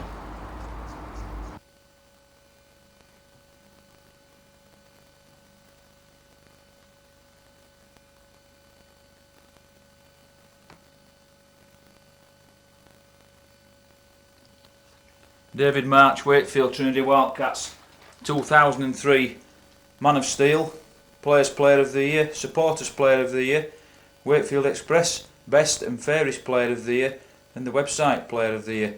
David, you must be a very, very proud man. Yeah, I've had a good season this year, and I'm very proud to pick up these awards. At the start of the season, David, you must have set yourself targets on what personally you could achieve. Yeah, I just wanted to play at an high consistent level. Yorkshire a target for me, which didn't happen, but there's always... Ryan well tackled, and we're up for this one now. Marchy again, leading by example, Dave the March, captain. You've always had a very, very close relationship with the supporters of Wakefield. Why is that? I think the fans just want to come down and watch some good rugby league. You wear your heart on your sleeve, or you look to be, David, when you're playing, and surely that's something that the supporters love to see, a local Wakefield lad playing for his local club. Yeah, I just like to play that game every week, week in, week out. I'm very proud to play for Wakefield. Is it something that you always had set in your sights as a young schoolboy playing for Wakefield Trinity Wildcats? I just wanted to play rugby league. Wakefield were a team that I'd like to play for, and it happened. So let's talk about David March and ambition. I had ambition to play for my country, which every rugby league player will have. But a stepping stone to that would be Yorkshire, and hopefully it'll come next year. You have some quite big confrontations out on the park, David, with the likes of Kieran Cunningham and the guy over at Bradford, Mr. Lowe's. What's it like playing people like that? They're just a name. I just get on with my game and do what I can do, and hopefully win the game for Wakefield Trinity. And who would you say is the hardest competitor you've played against this season? The hardest competitor has got to be Paul Anderson. He's big, he's round, and he takes some stopping. So we've finished the 2003 season, David. You've scooped every award there is to scoop on a personal front. What can we achieve next season as a club? We've got some great players who are staying at the club and they've added to them. So hopefully we can do a step better than what we did this year.